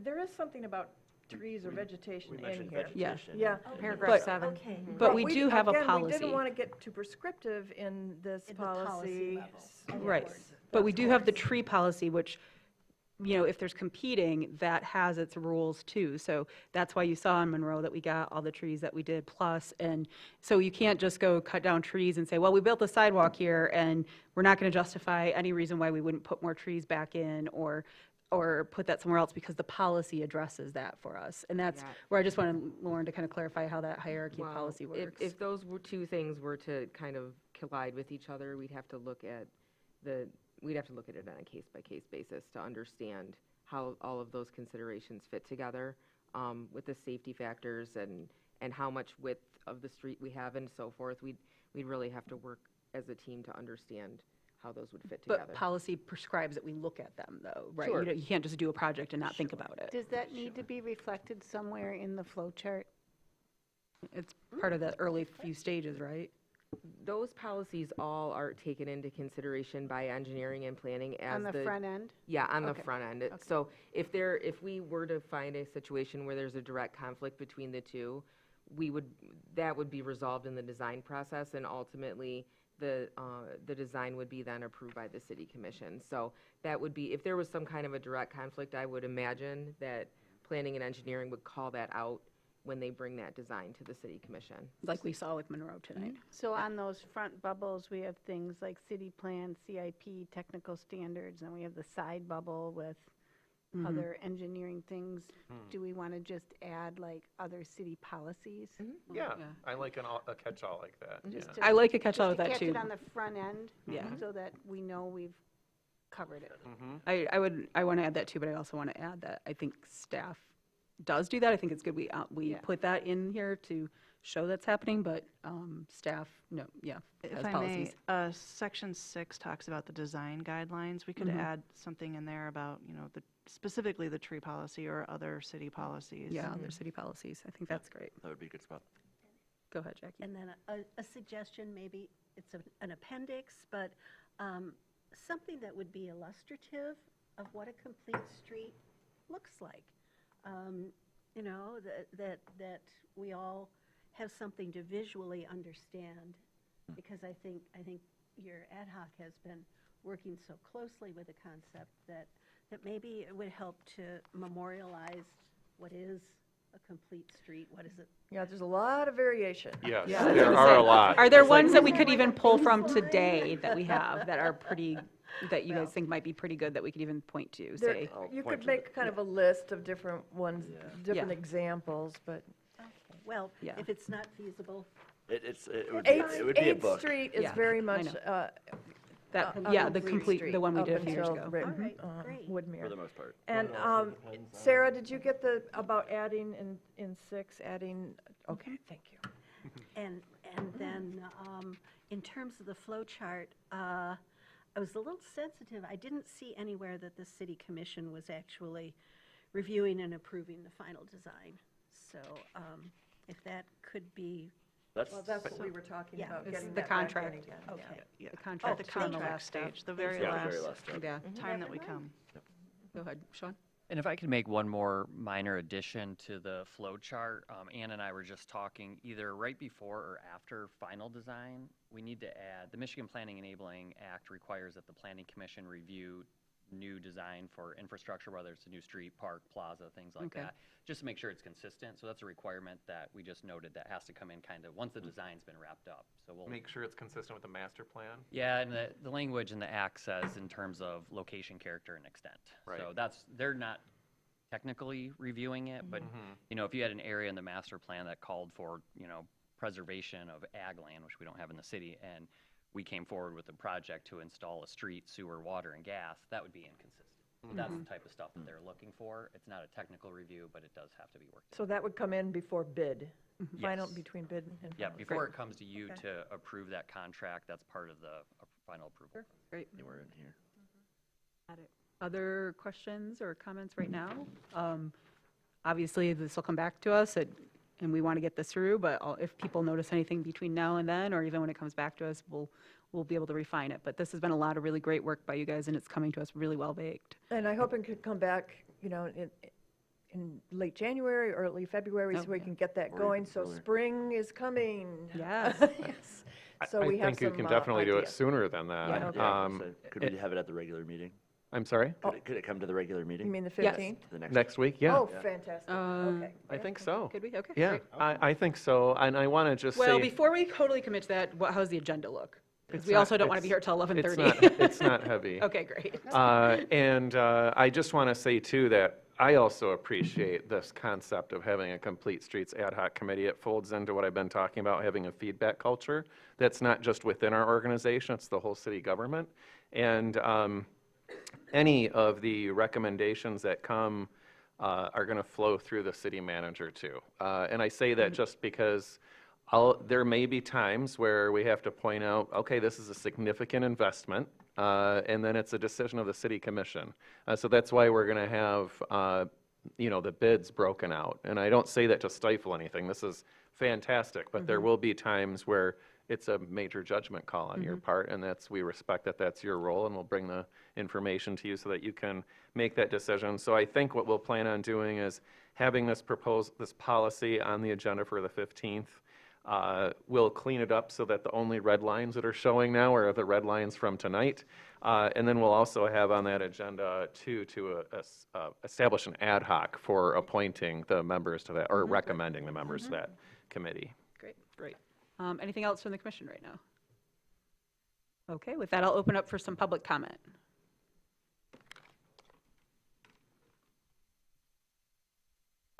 Thanks again for allowing public comment. Rick Venner, 1660 Wayne Street, also representing the Grand Traverse Safe Streets Alliance tonight, as well as Amy White that's here, and a good number of people who are listening in on the webcast. Richard Robbins. This is an exciting time for our city, and I love the discussion I'm hearing. I think we're getting somewhere. Thank you for giving the Complete Streets serious consideration. A member of our, as Lance said, a number of our GT Safe Streets Alliance members were in attendance at all the 2025 ad hoc meetings and appreciate the ability to have some input. We are in full support of this initiative and hope you will not only vote to pass it, but also continue to prioritize adequate funding to help make it successful for all our community multimodal users. Thank you. Thanks, Rick. Any other comments right now? Well, thank you so much, Heather, for your work, Lance, for your, at that time, civic participation. I'm sure more required coming up. And thanks to, you mentioned Liz Vogel for the 1% solution being brought forward, and Commissioners Tim Warner and Mark Wilson for their previous work. It's takes a village, and sausage gets made slowly, but it gets made. And I'm really appreciative that you brought us such a well-baked, like I said, policy that we haven't really had to touch much. So looking forward to seeing that come back hopefully next week. Okay, with that, then we'll move on now to the housing tools discussion, and I'm going to hand this to Lauren. Okay, so this was a discussion that we had already once last September, in which I obviously forgot to change the date on for this PowerPoint, but be that as it may. Just a little bit of background. Can you click through this with me, Sarah? Thank you. So there was a package of bills that came through in 2022. The first one, they were all housing related. The first one that the City Commission decided to pick up and work on was the workforce pilot. So that one was completed, and we've been working on those ever since. And so when we talked in September, two of the other bills that the Commission wanted to take another look at implementing were the Attainable Housing Facilities Act and the Residential Housing Facilities Act.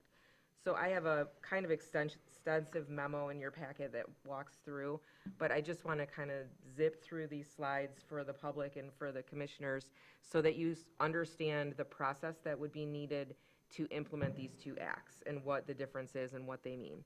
So Attainable Housing Act is for units up to 4 units, and residential is for more than 4 units. So they've split up these tax credits, basically subsidies, by the number of units. They're for rental housing only, so it can't be owner occupied. They are for income qualified residents only, so that means 120% AMI or less. And what it means is they can't pay more in rent than 30% of their income. And that's all defined in the statute, how the income is calculated and all of those things. But that 30% is really what housing folks speak to as the appropriate amount, that you're not supposed to spend more than that on rent. So that makes sense how that ended up in the statute.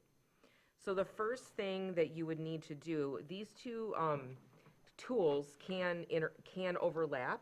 It's not an either-or situation. You could implement both of them if you wanted to. But the first thing that you would have to do is adopt the districts. So you have to create districts like you would with an NEZ, for example. And so in order to do that, you have to go through a process. You identify the notice to the county and the owners of all the property within the district, which would be, depending on how big the district is, they have to be all by certified mail. So that's kind of a lift, and it's an expense, but that's what the statute requires. Then you'd have a public hearing, and then you would adopt a resolution that adopts the district or the districts. And that would all be done, obviously, in public meetings. And then you provide a copy of that resolution back to the county again. Once it's established, the city clerk would notify the assessor. That would be a really difficult part of the process because they would have to they would have to walk across the office and do that. And then every taxing unit that also collects taxes in those districts, they'd give public notice and have a public hearing on any application. So once the districts are created, that doesn't automatically create a tax credit for those properties. Then there's an application process. So if I own a house and I'm within that district, then I would come forward and say, hey, I'm gonna, rent out my house and I want to use these tax credits, and I would apply for that. It's also tied with, it either has to be a new build or it has to be renovated for this purpose. So for the renovations, for the less than 4, you have to do $5,000 worth of renovations in order to qualify, that's in the statute. And if it's more than 4 units, it has to be $50,000 at least that you do for renovations to qualify. And then once the clerk receives an application, then the city has 60 days to approve or disapprove the application. And then you send it on to the State Tax Commission, and they have their internal process for vetting it as well. And if they approve it, the State Tax Commission, then you can. Do you want questions as we go, or do you want them at the end? What's that? I had a question on the last slide. Do you want them as we go or at the Oh, end? no, go ahead. Okay. My question really quick was for the cumulative amount, or the amount spent, is that cumulative? So if somebody, let's say, had a duplex and turned it into a quad and spent 50,000, does that count, or does it have to be like equally distributed? These are very extreme examples, or equally distributed through units? No, it's not per units, it's Okay. per Thank you. property. Okay. Yeah, so if it was a duplex in, I mean, it would that's- be $5,000 for the whole duplex. It Right. wouldn't be each unit. Great. Yep. Okay. So, the result of this is that, the property can receive a 50% tax reduction for up to 12 years. There's a little bit of a difference of the 12 years because if you start out with 7 years, then you can extend it, but not more than 15 years. So the maximum amount would be 15 years. If you start out with 12 at the beginning, then it's 12 years. The statute's a little bit funny about whether you start with 12 or not. So just know that. It's for, like I said, Lauren? households with 120% AMI or less. So you could pick a number or less if you wanted to. And I will defer to the planning director because the planning commission did talk about this. Really quickly, answer a question, though. Yeah, I had a quick question. Oh, sorry. Is that the commission picking that table 7 and 12, or is that, The you just applicant. checking a box in the applicant picking that? The 7 and years? 12? The 7 years, Oh, and the it's 12 years. typically, the applicant will apply and Okay. ask for what they want. Okay, To thank you. start with, like a pilot. Yep, okay.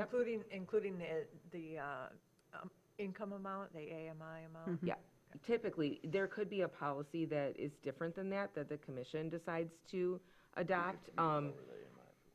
I did kind of run that by Susan Lighthouser-Yee, and she ran it up the flagpole as well. And the suggestion from Housing North as well was to leave it broader so that it would be, so that the tool would be accessible to, the most amount of people.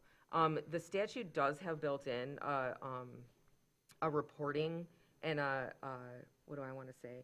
A reporting requirement back to the State Tax Commission after the first year, 3 years that it was in place.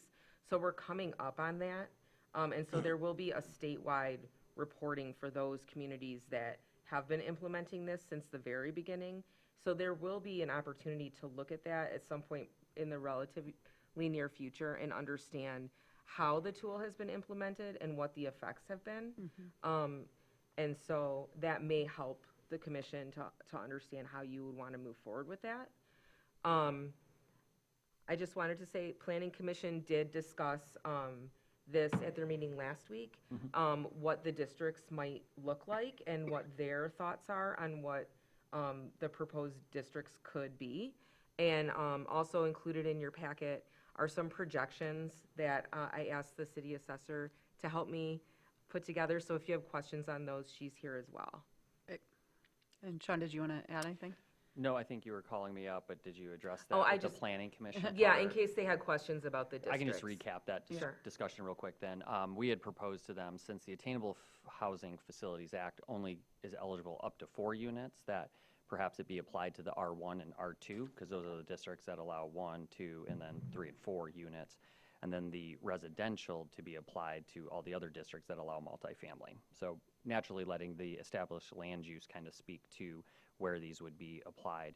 We had some good questions, specifically if they could overlap, because we were talking about downtown. Yes, new construction buildings typically have more than 4 units, but we do have plenty of older constructed buildings that only have 1, 2, maybe 3 units in there.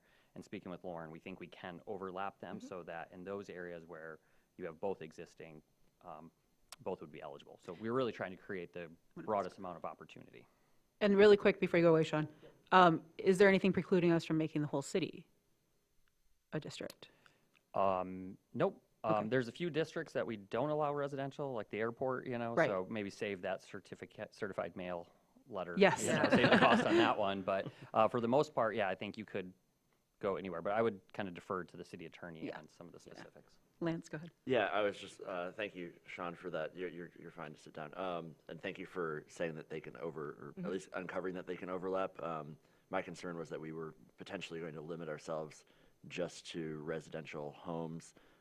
When I know in our zoning policy, like R3, for example, includes residential properties, single family, two-family, duplex, triplex, quadplex, and then by rule, so does C1, C2, and C3. So thank you for addressing that. I think it would behoove us to, if we're going to implement this policy, then to include more, because more housing at an attainable rate is better. And I was thinking the same thing. We keep hearing all these reports about the short-term rental market dropping off and some of these units that were built for that, and the rents are lower, the cost is lower, but it's not low for what we have around here. And so, if we could open it up more and that creates a house that a nurse can afford or a teacher can afford, I'd be curious to know what the numbers could be on that. But others, go ahead, Heather. I searched around to find in Michigan where any of this has been implemented. I could only find Frankfurt. Frankfurt has actually done it. just the whole Yep. village. It looks like Northport is trying to start something, and Niles is thinking about it, but there is nobody else, which makes me wonder why not. To add one more, East Bay Township has, I think, accepted the attainable housing one Okay. locally. I just wonder why, because it's been since 2022. I wonder why why they're taking so long. I don't know. I mean, you do, just with the residential, you can't have an owner living in that house. Right.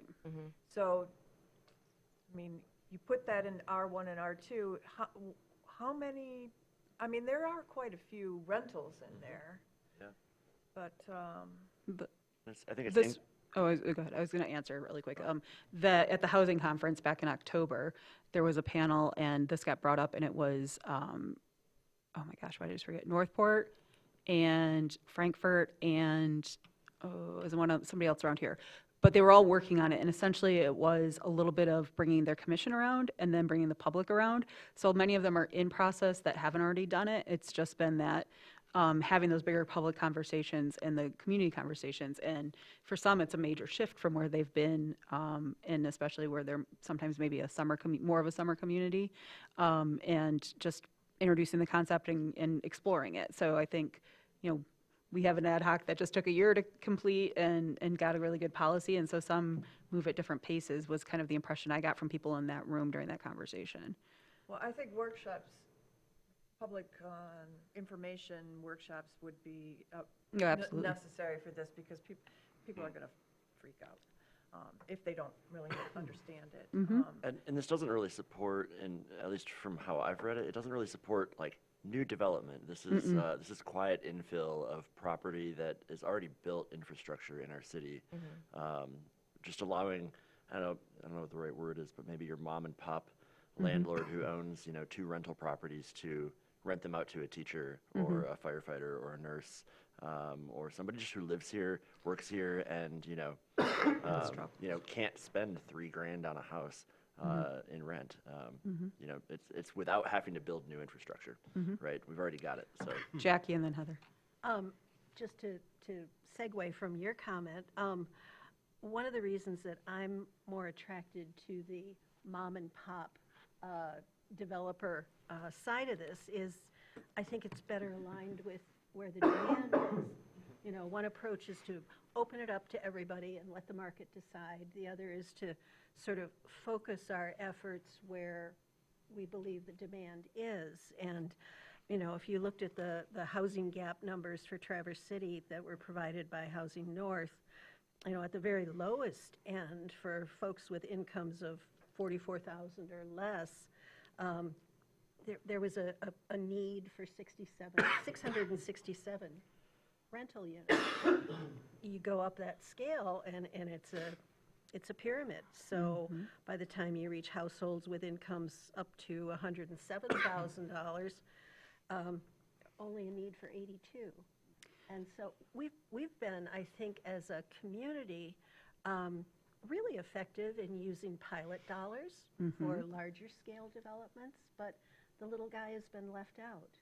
And if that's where also the market demand and need is, then shouldn't we be aligning our efforts there? But, and yeah. prioritizing. That was for the city of Traverse City, your numbers, right? I'm sorry. That was for the city of That was Traverse. only Traverse So City. that's 82, though, and 8.6 square miles. And so the reason why I bring that up is, and I'm not saying we as a commission will decide that, but the other side of that argument is, if someone has just bought, let's say, a duplex for several $100,000, the tax breaks that we give them might not match making it affordable for them to offer it only for 40 to 60%, let's say, for that most desperate need, but they might be able to help that middle class of a teacher or someone else. So I think when we talk about that on the balance, we know we have a 0.5% vacancy in this county, and that there isn't a lot of room to move. And so I think that's part of the conversation we'll have to have is, do we want to focus on one area? Do we want one area of zoning? Do we want to focus on one income or a certain specific? But we also, the bigger picture has been for years now a call that we need housing up and down. And so I don't want us to lose sight of that in our small footprint here either. Certainly right. I appreciated what Lauren's research showed about the ability to tailor our application of this to our individual community needs. Yeah. And, there have been ongoing conversations about what does the housing gap as defined by Housing North really mean. It's kind of a peg the demand. It's the maximum number of dwellings that could be occupied within Yes. our 8.2 square miles. So, when that demand happens and, what it looks like, but it's clearly weighted toward the bottom. Yes, of course. And, yes. and so my inclination is that's where our attention should be given first. Laura and then Mitch. Just real No, quick. I had mine. Oh, sorry, Heather. Go ahead, Heather. So you can't just buy a duplex and then ask to get into the residential, because you have to actually build a duplex, or you have to buy a duplex and remodel it. Is there a lowball? I mean, what's the least amount of money I have to spend on the remodeling? 5,000. For the, $5,000. $5,000. How many years of 50% decrease in my taxes do I get for $5,000? not more than 15, depending on how, For $5,000? on a property less than 4 units. On a property more than 4 units, 50,000. Thank you. And wow, okay. Laura, go ahead. I think this is a quick question. Is there a sunset to this act? Because on page Yeah. 3, and I couldn't quite understand all of the detail, it says no exemptions may be granted after December 31st of 2027. Right. So, yes, So thank you for bringing that So up. we have like a need to make some expeditious decisions in order for this 12/7 timeframe to play out for the individuals that take advantage of this. Right, so the districts have to be, a district would have to be established before any of these exemptions would Yeah. be granted, and then though any of those exemptions must be granted before And 2027. does the exemptions mean those specific applications? Yes. Okay, so We're looking at a So very small window. that's not very far away. Okay. And you go ahead, Mitch. You have. Yeah, I see this as, okay, it hasn't been rolled out in very many communities, and it is something that, as you just pointed out, has a limited time frame unless the legislature decides to change that. But I'm hoping that it's something that does get tried in other communities and here in Traverse City, and proves to be a way that we can more efficiently utilize our existing and potential housing stock. You can have people that might have had a larger family and then their kids moved away, and they'd love to renovate their extra 2 bedrooms and then be able to sell that, offer that as a rental unit, but the cost to their taxes would prohibit that, and this is something that could make that happen. Not if they continue to live in Yeah, I it. was gonna say, you can't be occupied. Yeah. And I know a specific example of a homeowner right down the street from me that used to rent out extra bedrooms, but the cost from her taxes became... Extra bedrooms don't qualify for this, though. And now she moved to Cordia. She continues to own her house Yeah. and stay in it sometimes, but it is no longer her primary residence. She continues to own it, but doesn't want to rent it because of the additional taxes, and this could allow that to open up. So question, well, I've got a couple questions, and now I have 2 more. So one is it a 12-month requirement year-round, I'm assuming, or you can't just do it for like 8 months of the year and get the benefit? No, it has to be, the first year, yeah, it has to be Yeah. year to year. Yep. And then a question about, to the points that we're debating here, is there flexibility within it to make a policy of, for example, especially with the smaller window we have, our own policy could be, we prioritize 40 to 60% if, but when we get all the applicants in, if most of them are falling at 80 to 120, we would still, or we have 2 for 40 to 60, but we have a limited amount, or certainly we want to look at it that's more restrictive than anybody all the time, although with a 2-year window, I don't know that we're going to be out the door. But, is there a way that we can basically have a little bit of bias if we want to, or is that precluded and it's basically like come one, come all, or, or you have to just say 40 to 60 if you're only going to do, or if you're going to prioritize that or something? I think you'd want to have a policy, so Yeah. folks would know that when they're applying, but the statute is not prescriptive or prohibitive on it's a ceiling, not a floor. Right. So it's up to 120, Mhm. but there's no Okay. minimum floor. So you could pick something less than 120. Or our policy could be a mix of here's prioritization of this, Yes. if we're going to limit it or in some way. And then the last question I had, last question I had is, so let's say somebody found a great deal on a property in Traverse City last week or tomorrow, and we haven't adopted this yet, but when we do, they're interested in offering it at a reduced rate because the whole goal is, they can make the numbers work better to reduce a rent. Is there a window of, possession, or when the $5,000 to $50,000 has to have been spent to qualify, or do you have to already have your application in before you start spending the money?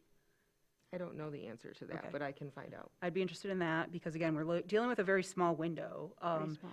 The other thing I would say to bear in mind, and might even be applicable to the case that Mitch was just talking about, is if you are renting a room and you're living there and you have a Proposal A protected house or a Lady Bird trusted house, you still can keep that Lady Bird trust. If you are not the full-time occupant and you start renting it out full-time, you lose that tax exemption that locks you in at that 1994 rate. And so what we've seen is some people just do it, right? Yeah, you want to hold the house so that your family can have it one day, but they're not ready to move in. But what we have seen is when that tax protection could shift, people don't take advantage, people don't want to lose it, because that's that difference of your family inheriting something that's maybe more affordable for them versus now fully market rate, full tax.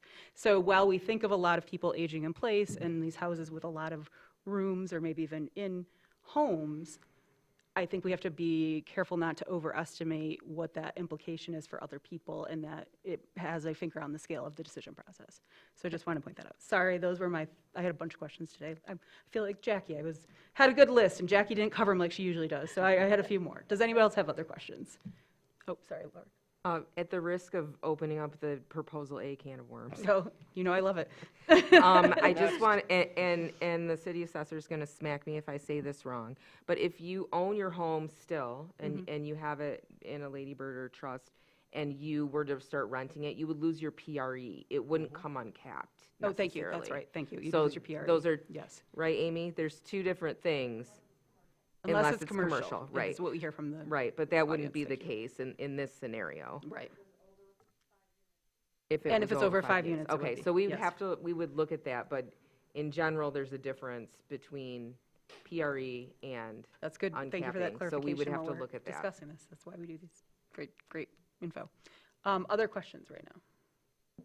Or comments? Okay, so I think the consensus seems to be that we are interested in using these tools.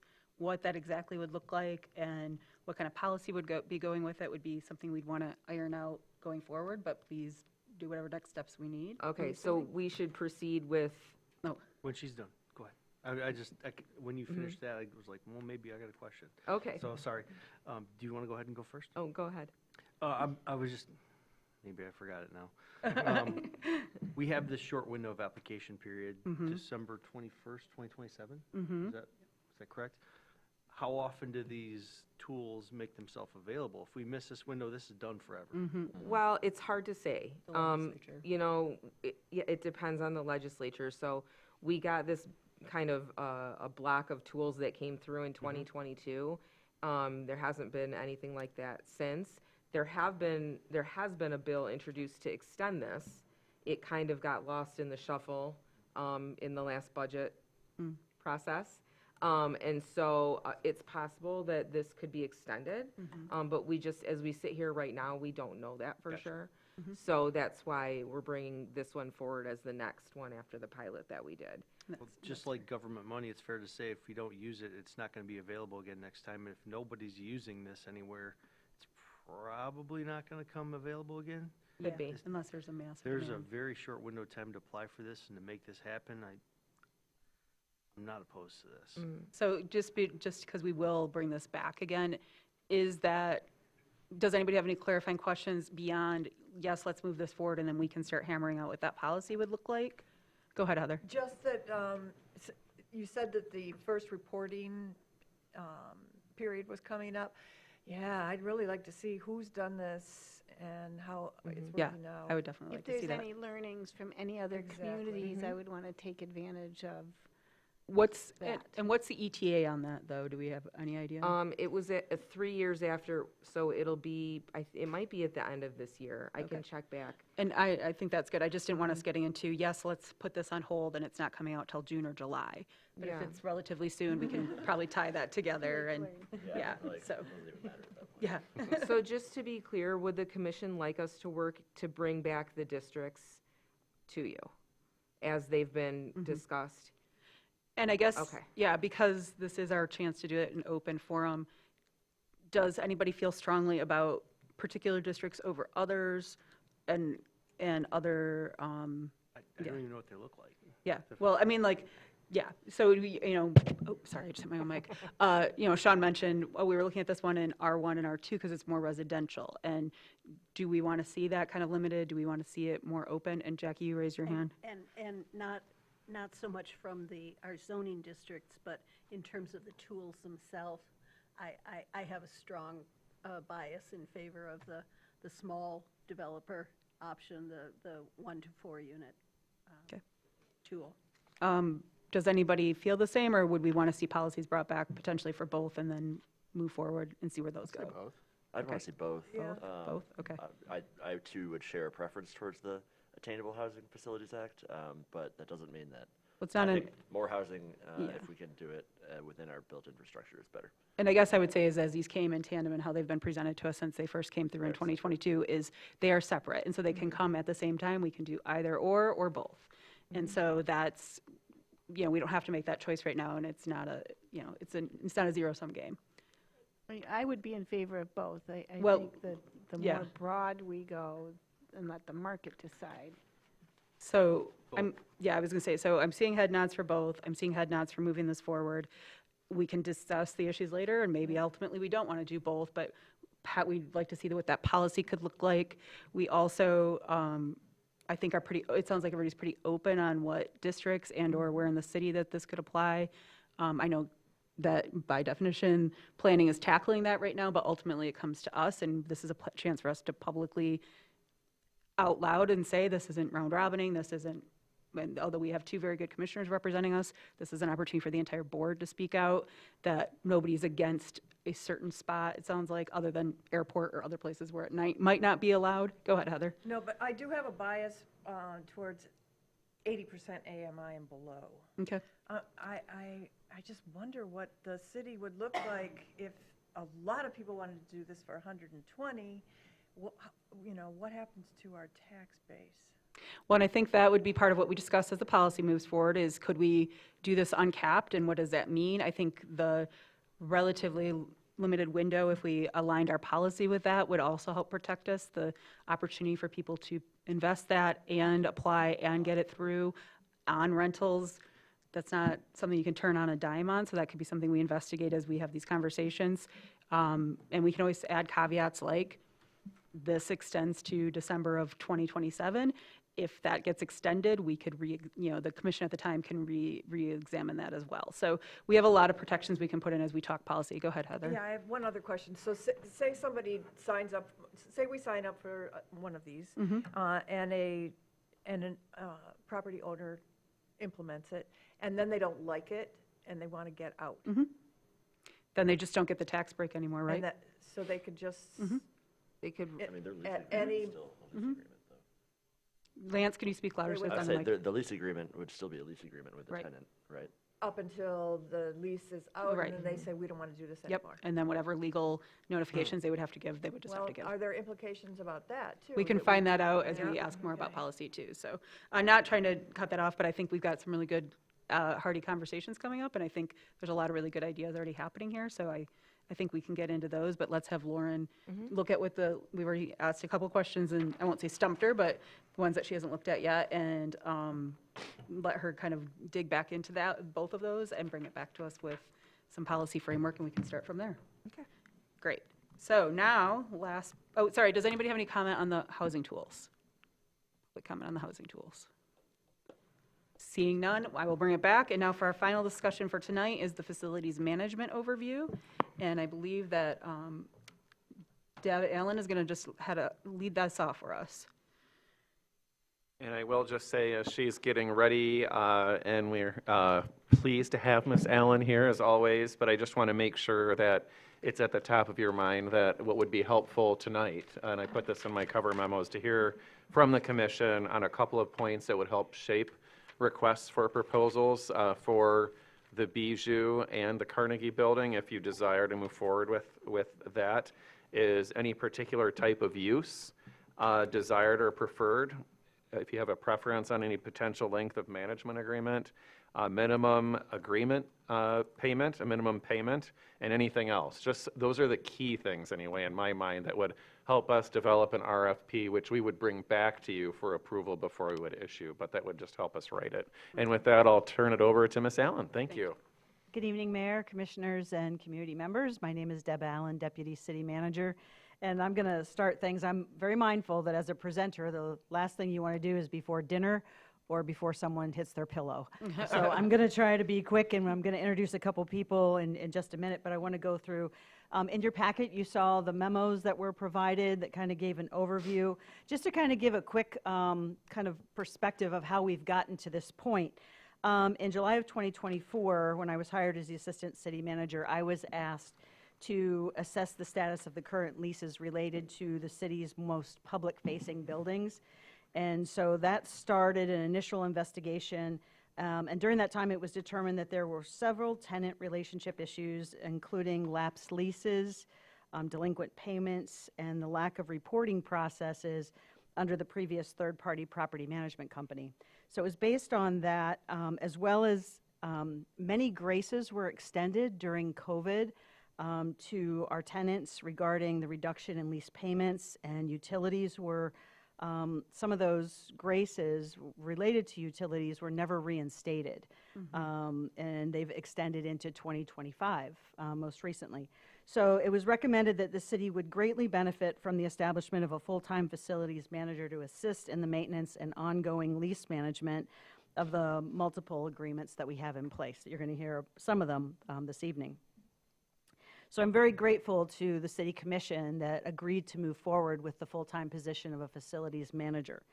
And the creation of this position, acknowledging the importance of asset management and efficient stewardship of the city's facilities. With over 120 buildings, this is no small project, no small feat. And the fact that we've not had someone specifically managing those facilities specifically, I think it was a great step in the right direction. So with that, David Wolford was hired in July of 2025.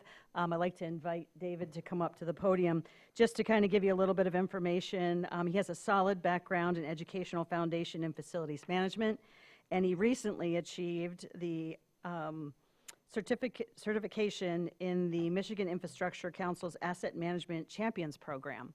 And this is a program through the Michigan Infrastructure Council, an asset management that is to establish a statewide culture of effective infrastructure management. So it's a great step in the right direction, and I know Traverse City has several champions in asset management, so we look forward to David's leadership. I do want to mention real briefly before we get started in the slide presentation that with this in mind, and this concept of asset management and kind of that culture of effective infrastructure management, there has not traditionally been consideration for ongoing financial allocations for maintenance. And so we have found ourselves in some challenges over the last year. So as we're looking at budget in the coming year, you will probably see a recommendation similar to Complete Streets, where maybe there is a percentage of the budget that gets allocated for ongoing maintenance issues. So with that said, we'll move to slide number 2. And over the past 5 months, David has completed a comprehensive facility assessment of structural operations, so safety, HVAC, those types of things, as well as the assessment of financial, so lease agreements, cost to operate, and analysis of properties. And all of those things we'll kind of do a quick overview of this evening.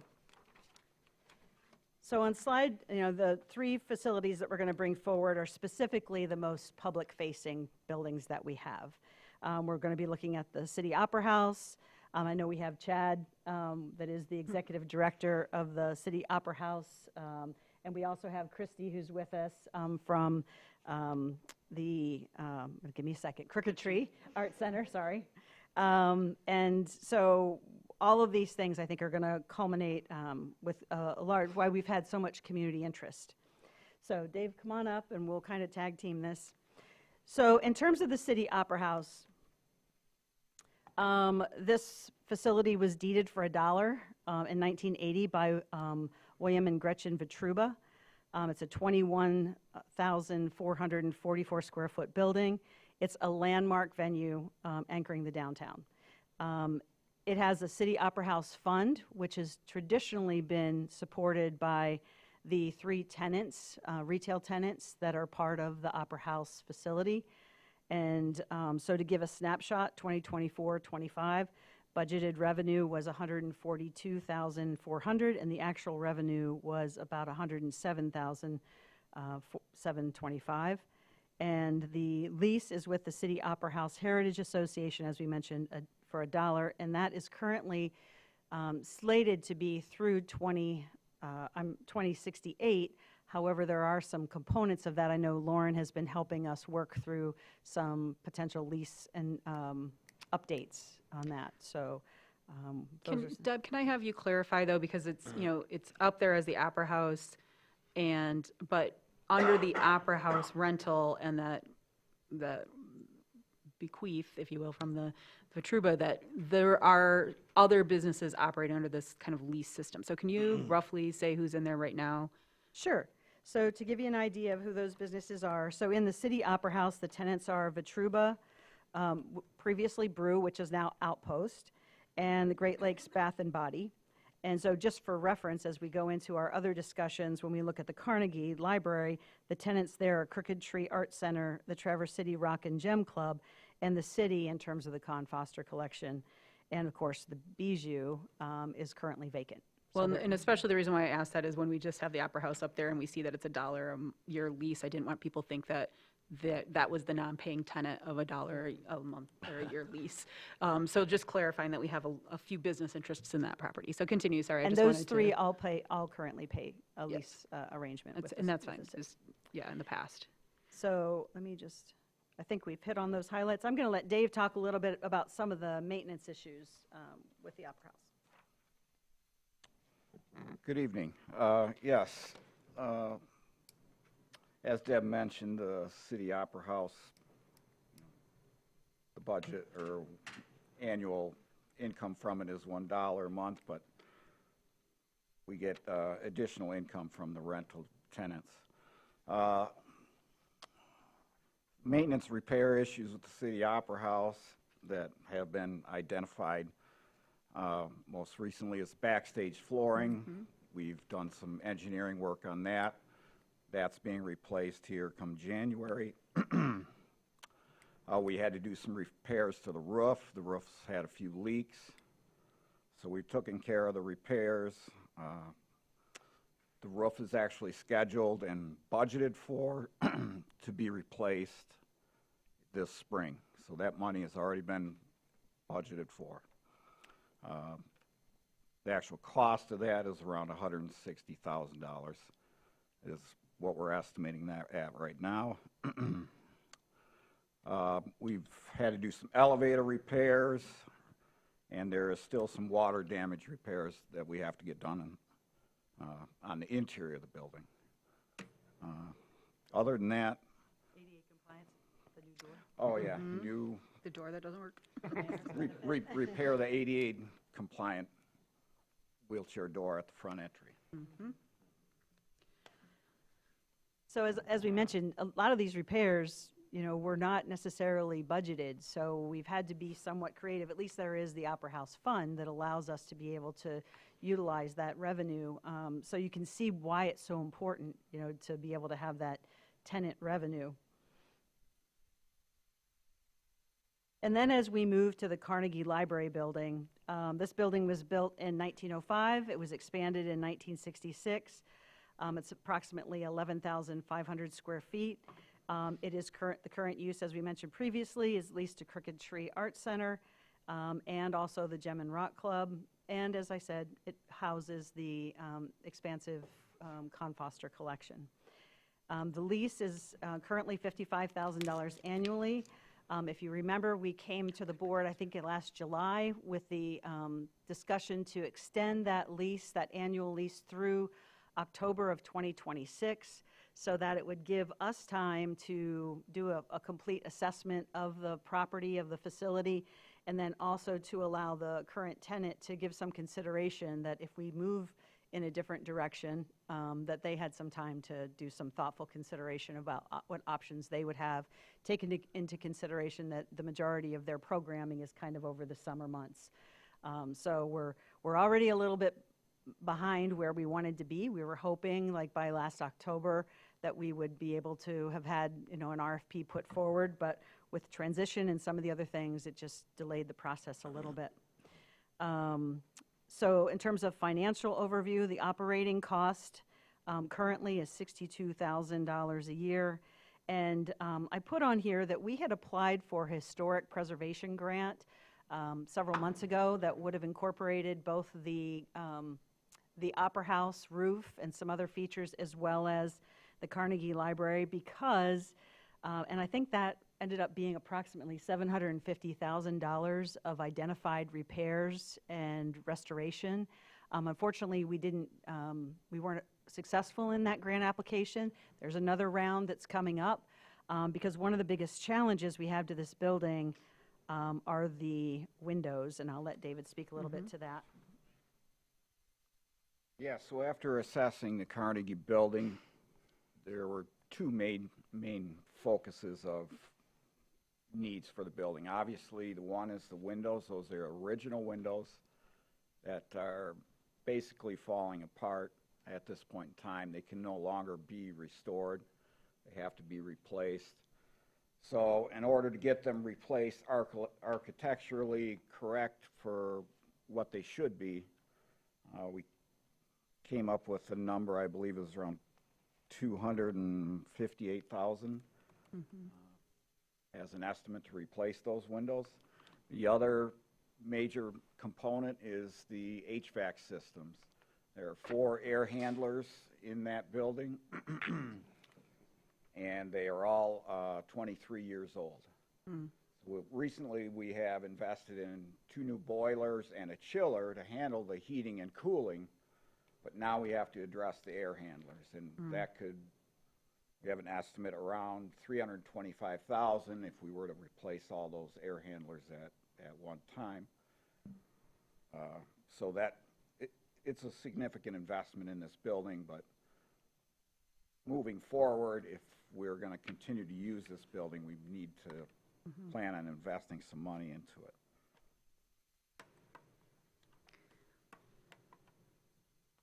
So now we'll move on to the Con Foster, or the Bijou by the Bay. This piece of property is a little bit unique in that it sits on city park property. The size of the building is 2,800 square feet. The previous tenant was the Traverse City Film Festival until 2024, so last year. The thing that's unique about this building is that in 2013, it was transitioned and redesigned to be a theater from the original building that was part of the zoo and the original museum. The challenge with this is that the agreement that was with the Traverse City Film Festival, there was an original agreement that they would consider taking that building back to its original form. But each year that that lease has expired, the amount that they would consider contributing has decreased to the point where I think we're probably at about $20,000 to $21,000 right now, which to retrofit that building back to its original state obviously is going to be somewhere. I think David had some initial discussions that it could be anywhere from you know, $100,000 to $500,000, depending on what options there could be on that. We've not gone out and sought engineering quotes or design or anything like that, but it is a legitimate concern. And the operating costs right now are $17,000, so it's not a significant expense. And fortunately, the majority of those systems are operating well. Not to steal your thunder on that one, but before we move on to the next steps for the Con Foster Bijou, I had the question because when that lease was ended, was there a provision in the original lease with Film Festival that they would restore the building when they moved out? I know that, I'm not saying that we would get that, I'm just asking, was that originally in there? Originally, it was specific to the floor. Okay. So it's not that the entire building would be transitioned back to exactly what it had been previously.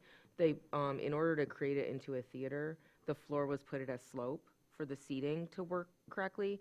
And so there was a guarantee at the beginning that the floor would be restored to flat if the city requested it to be. And there wasn't like an amortized schedule in there. I would have to pull it out to recall it exactly, but that went along with the costs of doing so. Sorry, and thank you, that's what I meant, was the floor specifically, not restoring the whole place back to what it looked like before. And sorry, continue, I just wanted to ask that and remind myself and everyone.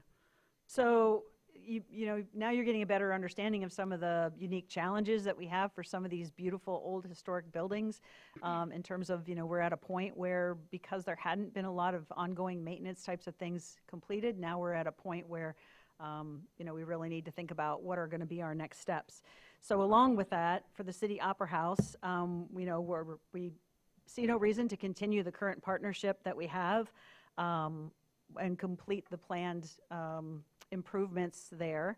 I think it's a gem in our town. It's a beautiful facility, but it is aging. So we do need to be mindful of use and you know, maybe a little bit more of a preservation mind for that facility. And I just want to kindly correct, I think you meant to say we want to continue that partnership. Yes, I'm Not sorry. that we see no Sorry, reason. Chad, I that's just didn't want exactly anybody what to I pick meant. up on that. I heard the same thing. I heard the same thing, but I okay. assumed that she meant what. Thank I thought she you. meant. Thank you. It's always nice when your boss knows what you mean to say. Could you teach my husband? Love you. In terms of Carnegie Library, options for consideration there is always the option to reclaim that facility for city use. It could accommodate municipal or community programming. And there's also the opportunity to continue with the RFP to invite proposals from community partners or cultural organizations to, again, determine what could potentially be best use for that building. Key considerations are the fact that it currently does house the Confaster collection. So it would have to probably be some sort of limited use in consideration that space needs to be held for that collection. And then the Confaster Bijou Building, options for consideration, reclaim for city use or park use. Again, that is on city park property. So it does have to be a purpose that is community forward based on the park or master plan. And so we would want to reinforce connections with the public park, and we could reclaim the city park use to reinforce connections to public park and waterfront access, or again, to move forward with the RFP to solicit proposals from community partners for new public-facing use. Michelle is here from the parks. Michelle Hunt is here from Parks and Rec. I think it's helpful to maybe have some input from some of the discussions that happened at the most recent Parks and Rec committee. I think it was actually the September meeting. I want to thank Commissioner Treadwell for reminding us of that. And just again, key considerations ensure future use aligns with park preservation goals and community benefit. Michelle, do you want to add anything in terms of some of the communications or some of the discussion that happened, just if there was something specific? Thank you. So we talked about this at the Parks and Rec Commission meeting. I was providing a update about the plan that we have been working on for a few months now. And the discussion from the Parks Commission, I sought their feedback on what they see is important to consider with this process. So we did not talk about the City Opera House. We talked about the Carnegie Building and the Confaster Bijou Building. We had a lot of public comment come to the meeting also. I think that's important to point out. We had members from the public. We also had the library present, and we had the Crooked Tree Art Center group there to talk about the importance of the Carnegie space.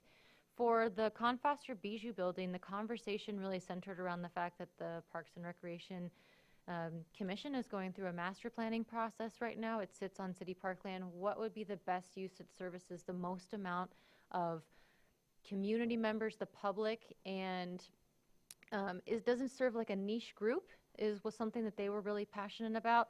They also did not have a lot of support for like a private enterprise, a private business taking over the space for a for-profit gain. They wanted it to be something that either the city is supportive of in terms of budgetary, or it's a nonprofit. They did not feel that it was appropriate for either of these spaces. I should add that did extend to the Carnegie Building. They didn't want to see private business take over these buildings.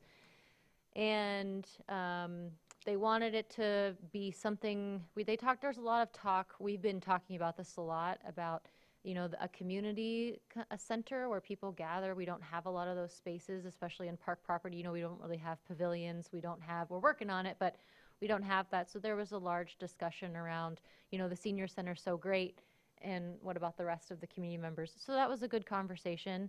And then, like I said, we had a good amount of public comment that were advocating for their uses and what they can provide. And if there's more that would be helpful, I can add it, but that's kind of the gist. Thank you. Yeah.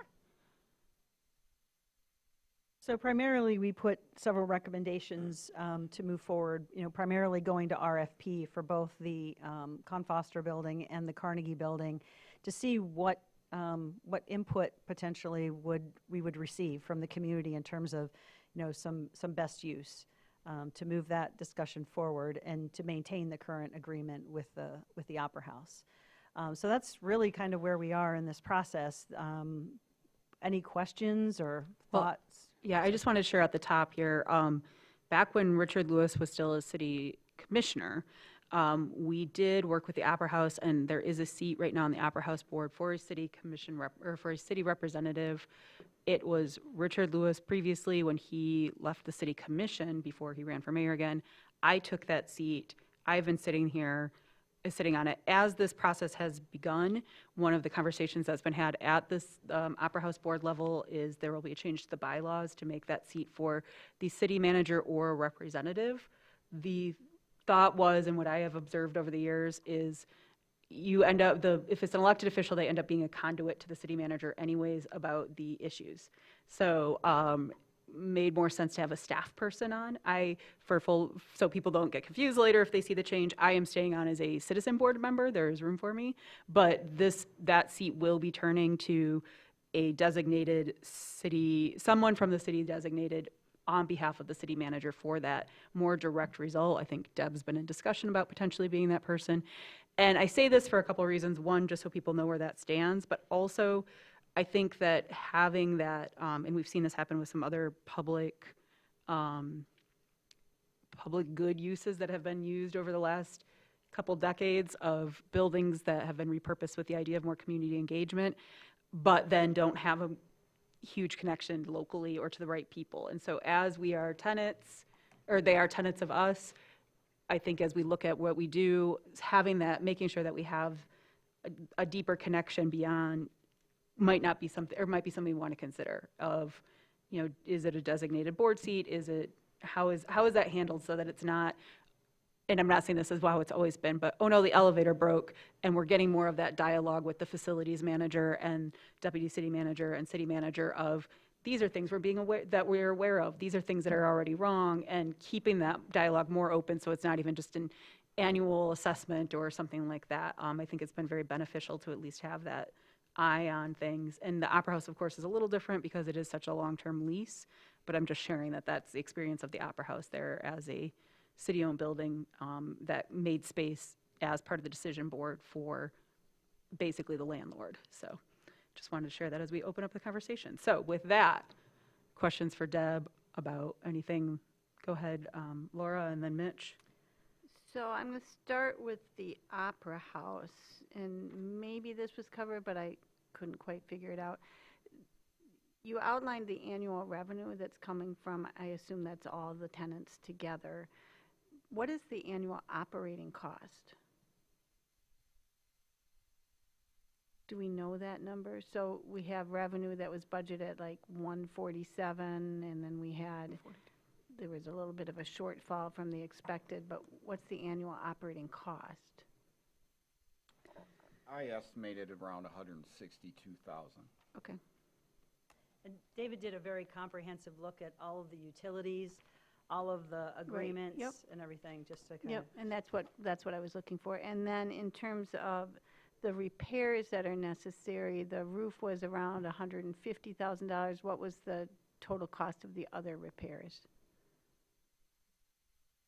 To this date, the backstage flooring was around 10,000.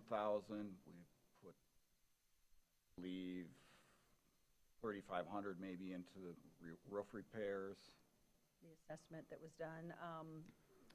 Pat Machin came in and did a assessment. Yeah, that was part of What the was it? backstage flooring. But also the wall upstairs. Oh yeah, we had some infrared camera work done to assess the walls.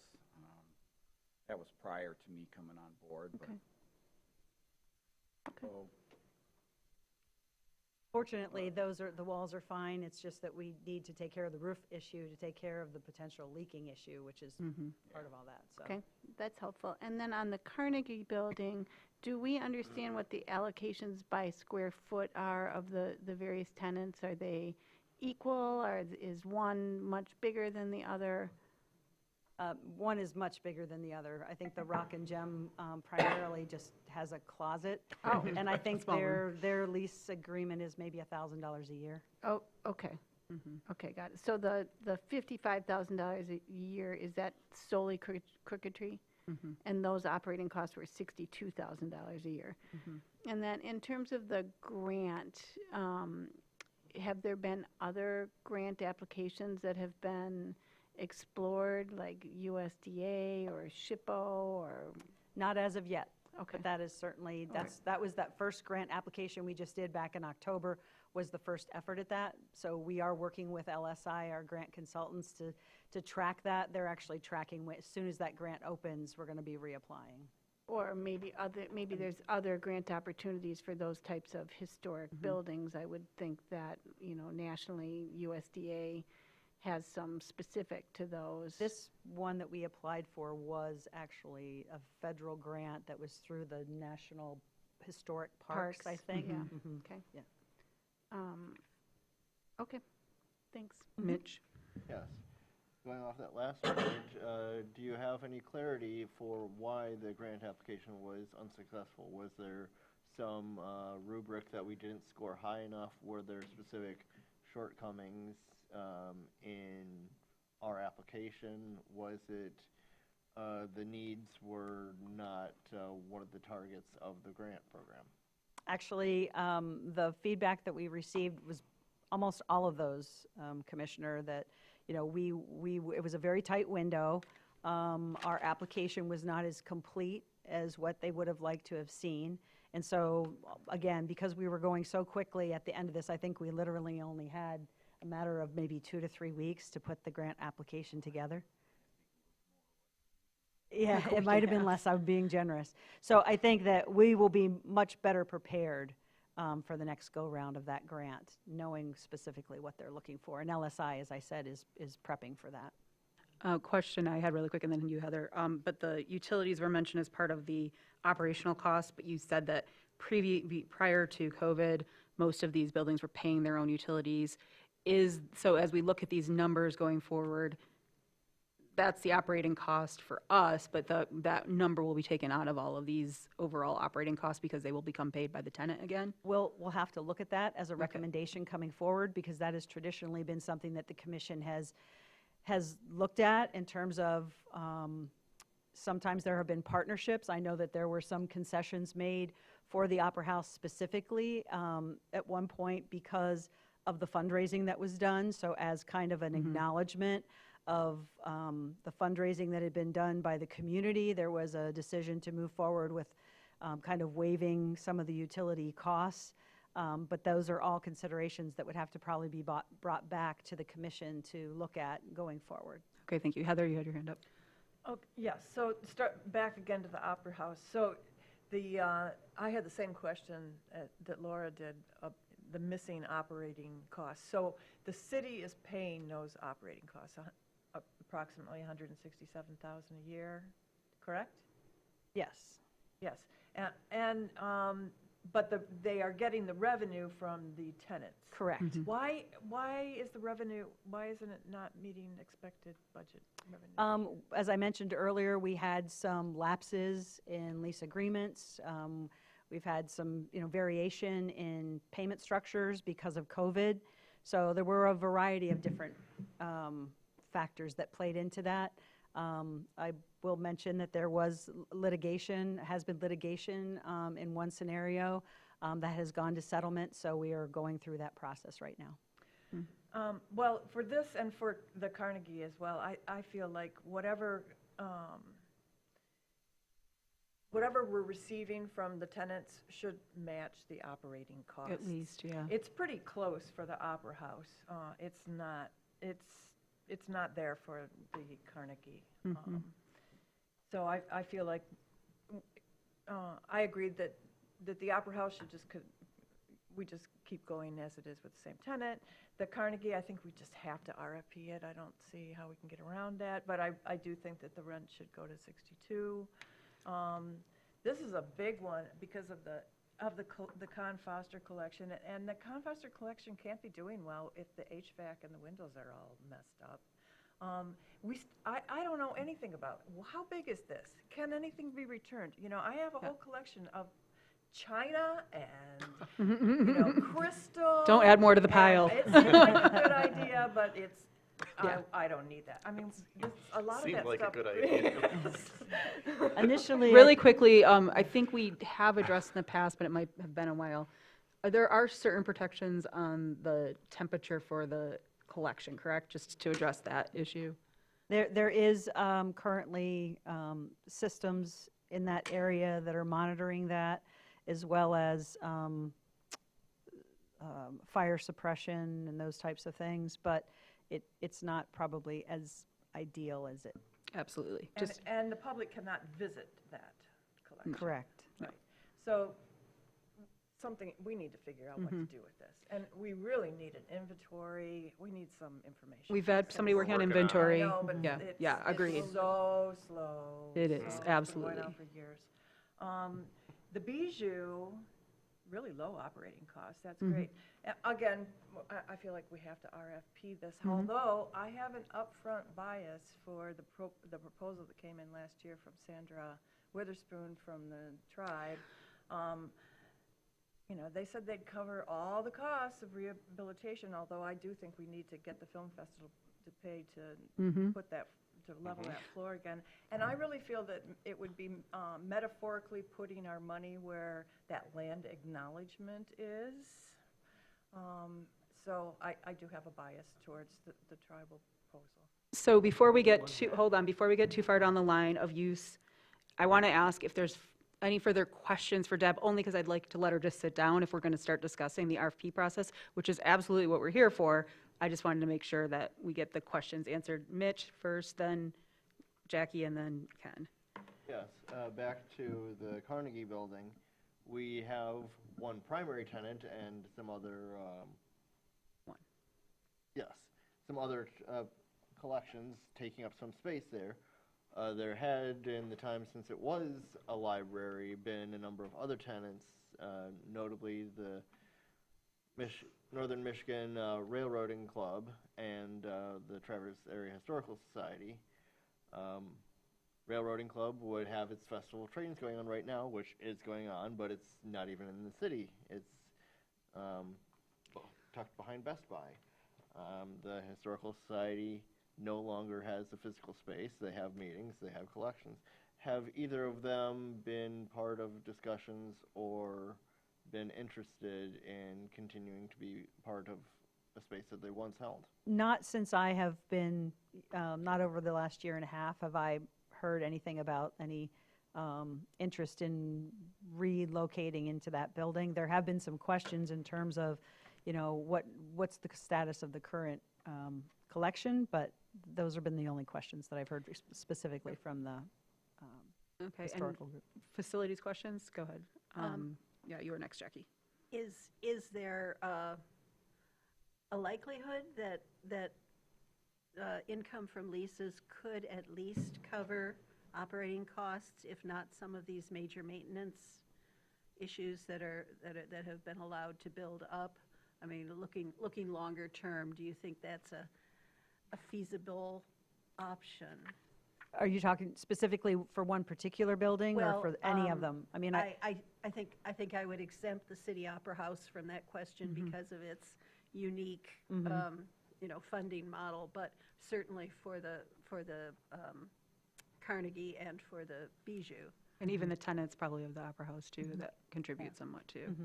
That- I mean, I think we're very close. And again, I think the commission is always kind of, it's been that conversation about, you know, or is it all about ROI or is it about community benefit? What's the city's commitment and, you know, financial commitment and otherwise? So I think those are some things that if we move forward with, you know, moving forward with the RFPs, that would give the commission the opportunity to take a look at those things and see what truly feels like it is best use. And ultimately, if we go through the RFP process and there's not something that everyone feels, you know, really passionate about, you know, then perhaps we have an opportunity to look at other uses. We've got the strategic planning that has identified several things that, you know, could potentially use those buildings for those things. But regardless, to your point, there are going to be real costs associated with maintaining these properties, and whether it be grants or some sort of, you know, investment process over time, those are definitely some things we're going to have to look at. Okay. And then one more facilities clarification. You used the term community forward relative to the Bijou Con Foster. Is there any further description of that? I mean, its position in a city parkland is unique, and is there a definition of community forward for use of parkland? Lauren can respond. Yeah. So the issue of the Con Foster building is that it must be a parkland use. And so really, what happens in these facilities that are on parkland that are operated by another party, so Tax Boathouse is a good example, is that building is owned by the city and it's operated by Tax under a management agreement. No property can change hands without a vote of the people because it's parkland. So that's why we have a management agreement. The criteria with a management agreement is the city can hire a third party to provide services that it itself could provide in a park. So if the city wanted to hire its own employees to run a sailing operation in the park, we could do that. That's a parkland use. So we can hire a third party to do that in the park. And under a management agreement, that is acceptable under the charter provision that no parkland can be disposed of without a vote. So it would have to be one of those uses, and they are very wide. I've done a lot of research about what those uses could be. A theater is one of them. And so I would suggest that we, if there's going to be an RFP, I can pull from some of the cases that speak to that and describe that type of a use. And then when proposals would come in, we would vet those individually and make sure that those fall into line with that criteria. And just for clarification, liquor service and parkland, we have existing policies We that have would apply. policies about liquor in parks, about permits that are granted. You know, the Cherry Festival has liquor in the park every year. So there are different things that we would have to look at to understand whether that would meet the criteria. But it's not necessarily a narrow criteria. Okay, thanks. Ken? One thing that's really interesting and unique about all three of these properties, other than that they're owned by the city, is that they all fall inside DDA boundaries. Have we reached out to the DDA about cooperating as far as sharing some of the costs of maintenance of these buildings? It's scary that you were in my head.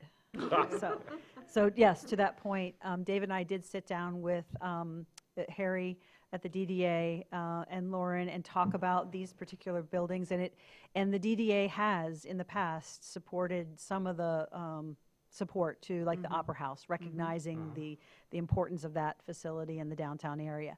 But I think that this is the first time that we've actually done a really deep dive assessment on these buildings and really looked at their structural, their, the challenges, the maintenance issues. So with that said, we did have that conversation. All three of these are, as you mentioned, in TIF districts. There was an openness to have a conversation about potential funding sources, and basically the way it was left is that they would like the city to make a request to the DDA in terms of some of these projects. And so that means we just have to determine and set a priority on where are the first steps, where's like the greatest need. Is it the HVAC system or is it the windows? It's kind of like, it's kind of a chicken or the egg on some of these, trying to figure out what's first step. And again, back to the grants and things. So we do know that that's a possibility. There was not a dollar commitment that was made. It was really kind of ask us what you think you need and we'll go from there. So that would be forthcoming. And to speak to that Opera House too, so we have 4 tenants in there actually, kind of, because we have the 3 buildings on the first floor, and then we have the Opera House Association. The historical. That has the $1 a year lease agreement. I mean, I had a chance to talk to one of the owners of one of the businesses on the first floor, and they said, there's a assumption that everything downtown is killing it and making so much money, but that maybe that's not exactly the case. And how long are these lease agreements that are existing right now good for? There's a variety of different timeframes. On the different slides, I think. Yeah, I mean, I think I'm trying to remember. David, do you remember what some of them are? I mean, I think, I thought they're on each of the slides, aren't they? I don't think it does say specifically what the, So, because They're all within the next few years. Right. And I can say, in fairness and transparency to your question though too, for context, is the rates are reasonable. Yes. The rental Well, rates are very before- reasonable Yeah. compared to the rest of I don't want to dig downtown. into that because I think that's part of our conversation we're about to have too much about what we should be charging, because that was one of your questions. Definitely not fair to have that October 31st of conversation, yeah. 2026 is the Carnegie Building on the slide, and the Con Foster Bijou is open right now. So those are our leases, or you were talking about the three on the. Well, you have Votruba, the those three, okay. Outpost, and the soap company, right? Yeah, and so, What's the company's name? I want to be fair. Great Great Lakes Lakes Bath and Body. Great Lakes Yep. Bath and Body. Mhm. so do we have are those like the next year or two, or are those? The Brew, which is the Outpost, has an agreement to, I want to say like 36 or 32. it goes through 31 at Okay. this point in time, and then they have Mhm. some 5-year options after that. I think Votruba is maybe up in 26. That sounds right. 27, Sarah's saying. Great Lakes Bed and Bath. Not quite sure about, I think they may be 27 or 28 before their lease. Okay. So one thing I think I'd like for, because it's almost 10 o'clock right now, so I'm going to get some thoughts here, but then we're going to bring this conversation back, is when do those leases end? I know in the case of like Votruba, they put in floors, for example, they paid for that themselves and did some others. So I think, when we are looking at who's in where and what's been put forward, Votruba has the historic, the Opera House has its long-term thing there. Votruba's been there for 100, or what do we just do, 150 years there? It's been in business longer than Traverse City's been a city. It is, yep, 100%. And then maybe some of those, if you know of structural things that have been, and not aesthetic, structural, like assistance that has been put out there. So that's part of our conversations too, that can be all factored in. So what I'd really like, and I think, are we done with Deb for a moment? Okay, thank you, Deb. I want to let you sit down, and that was a great presentation. So what I'd really like to do, because we have some interested parties here as well, is first get a sense from, and it's already been touched on, of we know that running these buildings, first of all, just through various processes, they haven't been maintained as well. One thing I forgot to add and didn't come up is when I was first elected, there was still an Opera House operations fund that had been donated by somebody. A lot of repairs for a long time were coming out of that fund. It ran out of money a few years ago, so that was always relied on but never replenished. So we have these very real obligations to the buildings themselves. We also have a public use question here of allowing, we've got some nonprofits in these. We've had, there's the conversation, I worked at Horizon Books for many years, the question of the third space. And the third space is, sometimes it's a nonprofit, sometimes it is a business that is willing to make the purpose of the business more about public service, even if it's not a registered nonprofit. We don't have a lot of third places anymore. We've lost a lot of incubator spaces, to use a modern term for what the arcade used to be. We see where Chubby Unicorn is right now. We've seen a lot of really good businesses start there and move to other places, and that is a city-controlled lease there. And so I wanted to put that out there in the context of, we have the Parks recommendation of a nonprofit or a non-business, but I also think that if we look at the ecosystem of the city previously and where costs and chains and such are moving in now, is that something we want to also, I want to put that forward of something that we want to consider is are we willing to, or are we open to looking at a private-public partnership of some kind, or pairing? Because if we're going to start talking about the RFP process, I think we need to really think very broadly so that what gets put out there will ensure we get the best ideas of what's going to be best for our community. And so I'm not saying finger on the scale for any of those. I'm just pointing out places where we've had uses that were maybe not as traditional as must be run by a nonprofit, must be this, must be that. And maybe that is what we want, though. So putting that all out there, so rent, really in general, right now, kind of first thoughts on type of tenant. Are you more in favor of we need to start making up some ground and make some money? Or are you public good or a combination of the two? And I think really that's what we can cover tonight, and then we want to leave time for public comment too. Specifically for the Bijou and the Carnegie Building. Right, well, and, yeah. We're not really talking about the Opera House Well, what about the spaces right now. Right, the other Opera House spaces. But to be fair, too, I think we're thinking about this of maybe not a specific policy, but also we haven't had these conversations in a while. Like, we haven't had the conversation about when these leases come up. Are we supporting one business to stay in a place for 10 years? Or are we wanting to see some turnover, and if you're successful, great, at some point you need to open up that space. And that was a little bit of the conversation when it was Brew. There's been a lot of change there now, and so that might be an indirect result of these long-term conversations. So immediately, I just want to know where everybody's at as far as leaning towards public good, leaning towards a combo, leaning towards making some of our money back, nonprofit only, interested in what the public has out there, and kind of that general thought. I know we've all been solicited with a lot of ideas for a lot of the spaces. I don't think we need to put our finger on the scale on this discussion, but I would like to hear the overall thoughts from everybody. And Heather, you already kind of, you spoke to it a little, but I'm just going to start with you on the end. And Can we separate it yeah. by building, though, so we can kind of like Yeah, that's fine. Can you? track of it? Like maybe do just the Carnegie, Mm, give everyone's feedback? I'd rather, can we all just do it at once, but you can Well, we're just really itemize. talking about the Carnegie. Right, and the Bijou, and the right? Bijou, yep. Except that the Opera House with the tenants, I feel that that's public good. Mhm. You know, the Bath and Body has the people that are making those products, not anymore? Not anymore. Oh, Yeah. okay. Yeah, Okay, we'll so talk I'll about that skip later. the Opera Yeah. House.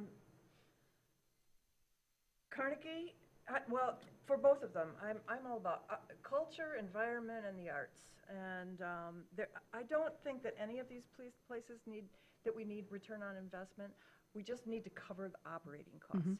You know, coming up with $1 million to fix the Carnegie is something that we have to figure out, whether it's through the Old Town TIF or it's through grants. Replacing the Opera House roof, again, that's something that falls on the city. But they should be able to cover the annual operating costs. Mhm. So arts, culture, and environment. Awesome. See, Heather was a perfect model. I knew if I called on her first, she'd have the right synopsized answer.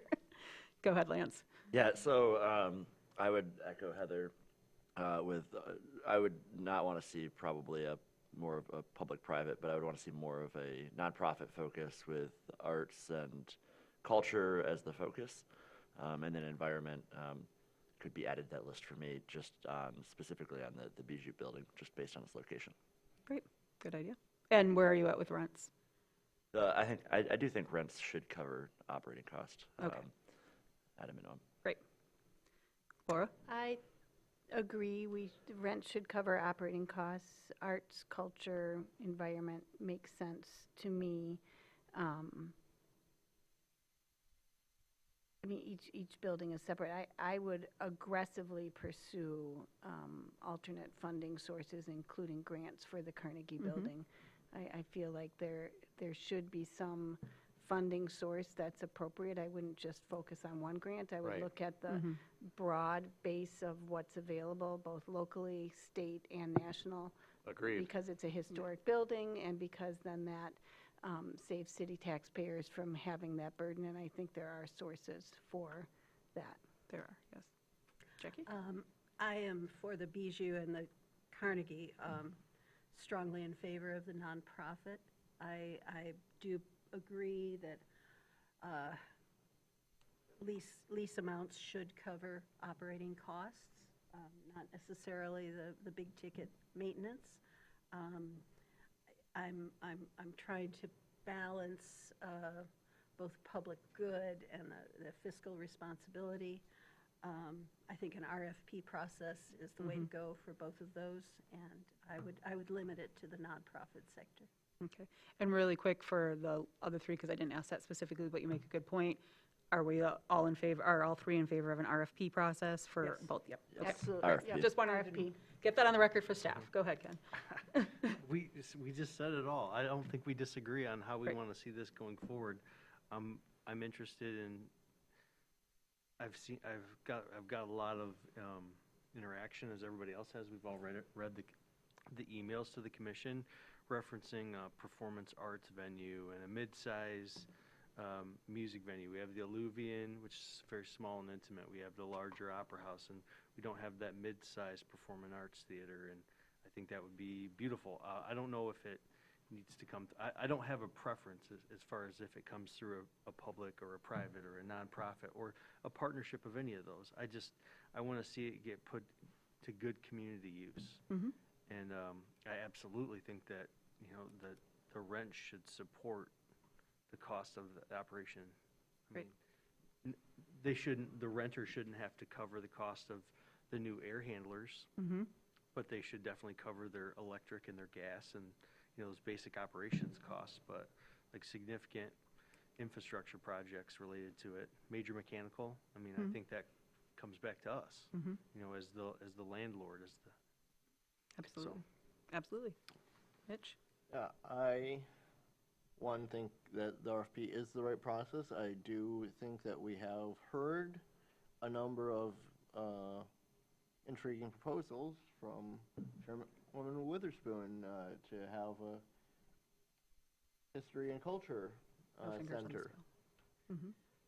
at the Bijou, or from the library to have additional programming and space at the Carnegie Center. But those are just ideas that have been floated, and if they come through an RFP process, then it's much more transparent, and the public and us can see that. I would say that lends itself towards a nonprofit or organization, but different entities can be structured in other ways, and I would say the focus should be on community good. We have not required community benefits agreements in the past, and I don't think that we should strictly require one here, but I would like to see in the RFP process applicants outline how they think that their proposal will benefit the community.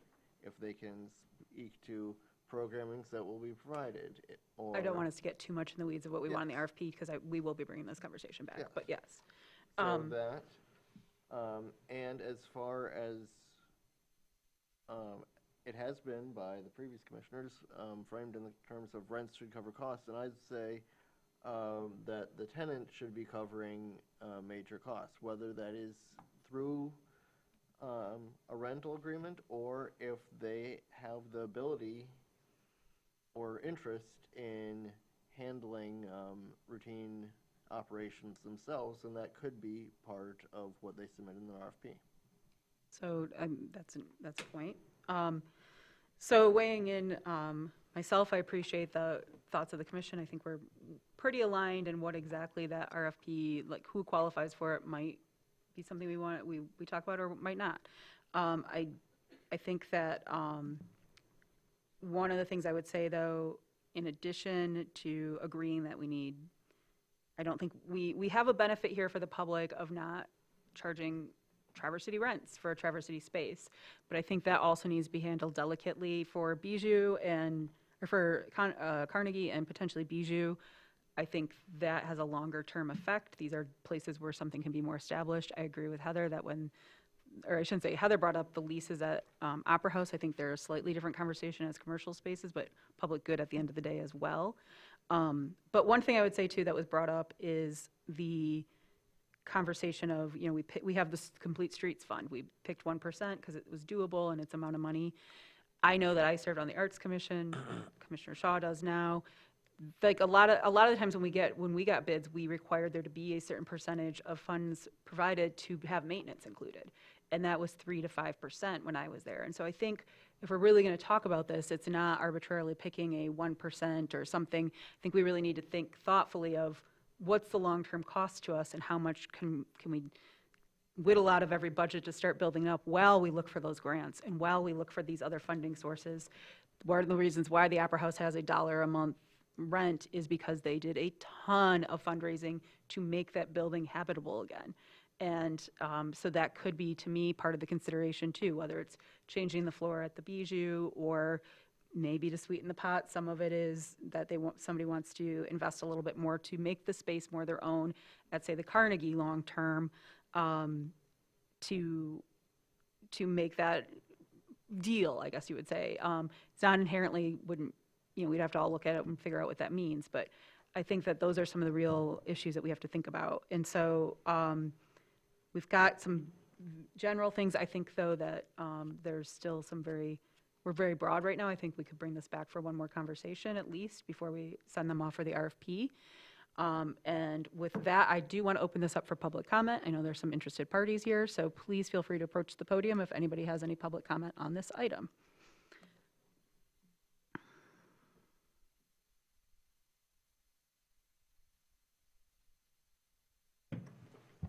Hello, good evening.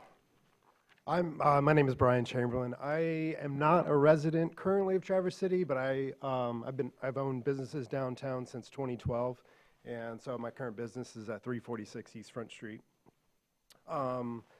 This is in regards specifically to the Bijou Theater, the Con Foster building. I just wanted to kind of express my support of opening it up to RFP, obviously, but to keep it some type of entertainment venue, if possible. Just because, well, there's many reasons, but significantly that it had been, significant renovations done to that building to turn it into a entertainment venue and a theater space. And it seems to me like it would just make sense to maybe keep it that type of facility, but maybe more of like a live performance space. So definitely a proponent of that.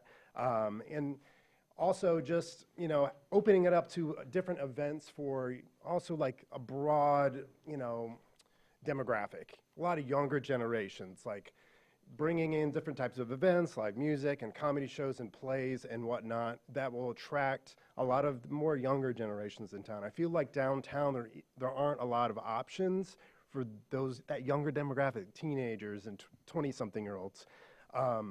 So I have a lot of experience running events downtown. I've been doing it for the past 13 years. I've put on and booked probably 300 plus events. So I'm really connected with the local art and music community in town. Been doing this for a long, long time now. And I've just gotten a lot of support and a lot of feedback from people being like, wow, what if the Bijou was a performance space?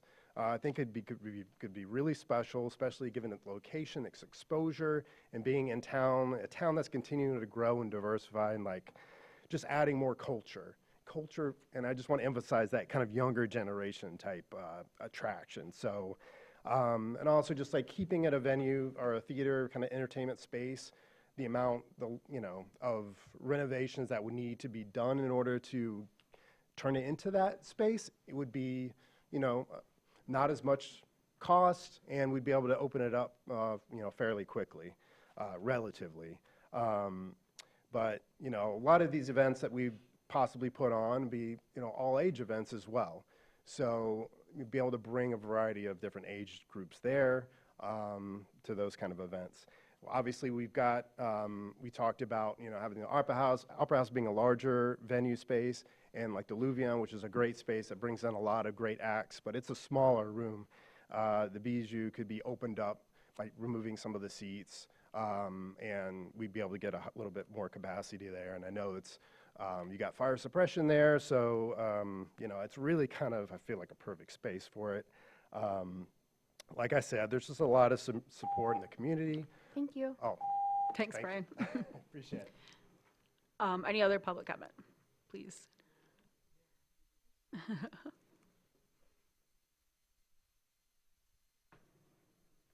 Hi, my name is Christy Bodek. I'm the Vice President at Crooked Tree Art Center. My address is, I give my address right? 5098 Stonefield Drive. That's Traverse City. It's not downtown. First, I want to say thank you for opening up this process for an RFP. I think it's important for transparency. Obviously, I'm going to advocate for Crooked Tree Art Center. I feel very honored that we've been the primary leasing tenant there. I will advocate for ourselves a little bit. We have never defaulted on our rent. And we did take advantage of the deferred rent during COVID, and we paid that back last month. So we take this very seriously. Something else I would like for you to give some consideration to. Not only do we have our staff, but we have over 158 artists that exhibit in our space. Those artists earn revenue when they sell their work. We have teachers, we have models. This year we have paid out over $100,000 to artists primarily in this community, in the Northern Michigan community. So when you are looking at that, I guess it's the ripple effect. It's not just us, it's how we're impacting the economics in the community and how we're engaging the people in our community. I do see us as a third place. Obviously, we need to work on that so more people feel that way. We have a visually impaired group. We work with, when Arts for All closed, we opened up and started some programming for people for all abilities. We really try to tap into our community, and we just did a survey. One of the things that came back from the survey is that 75% of the people who responded feel that we are essential to the community, but they gave us good feedback, and we're going to work on that. They want to see more evening programming, and they want to see more weekend programming. So all of those things you will start to see fall into place. But again, I just want to advocate that whatever you are looking for that space, the ripple effect and how it is engaging people and impacting the economy of our community. Thank you. Thank you.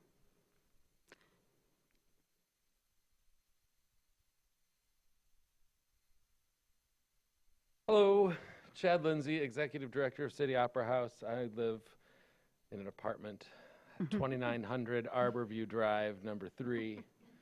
It is in a nearby town.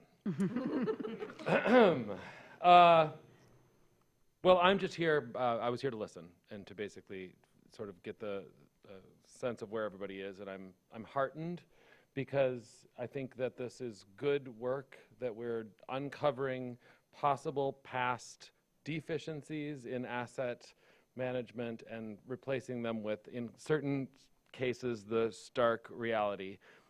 But this also will pass, and I'm just really happy that it's being taken in hand and that we're getting the cold truth about what needs to happen. I'm very, very pleased with the work of this gentleman behind me. We've been working together on the Opera House and its many eccentricities.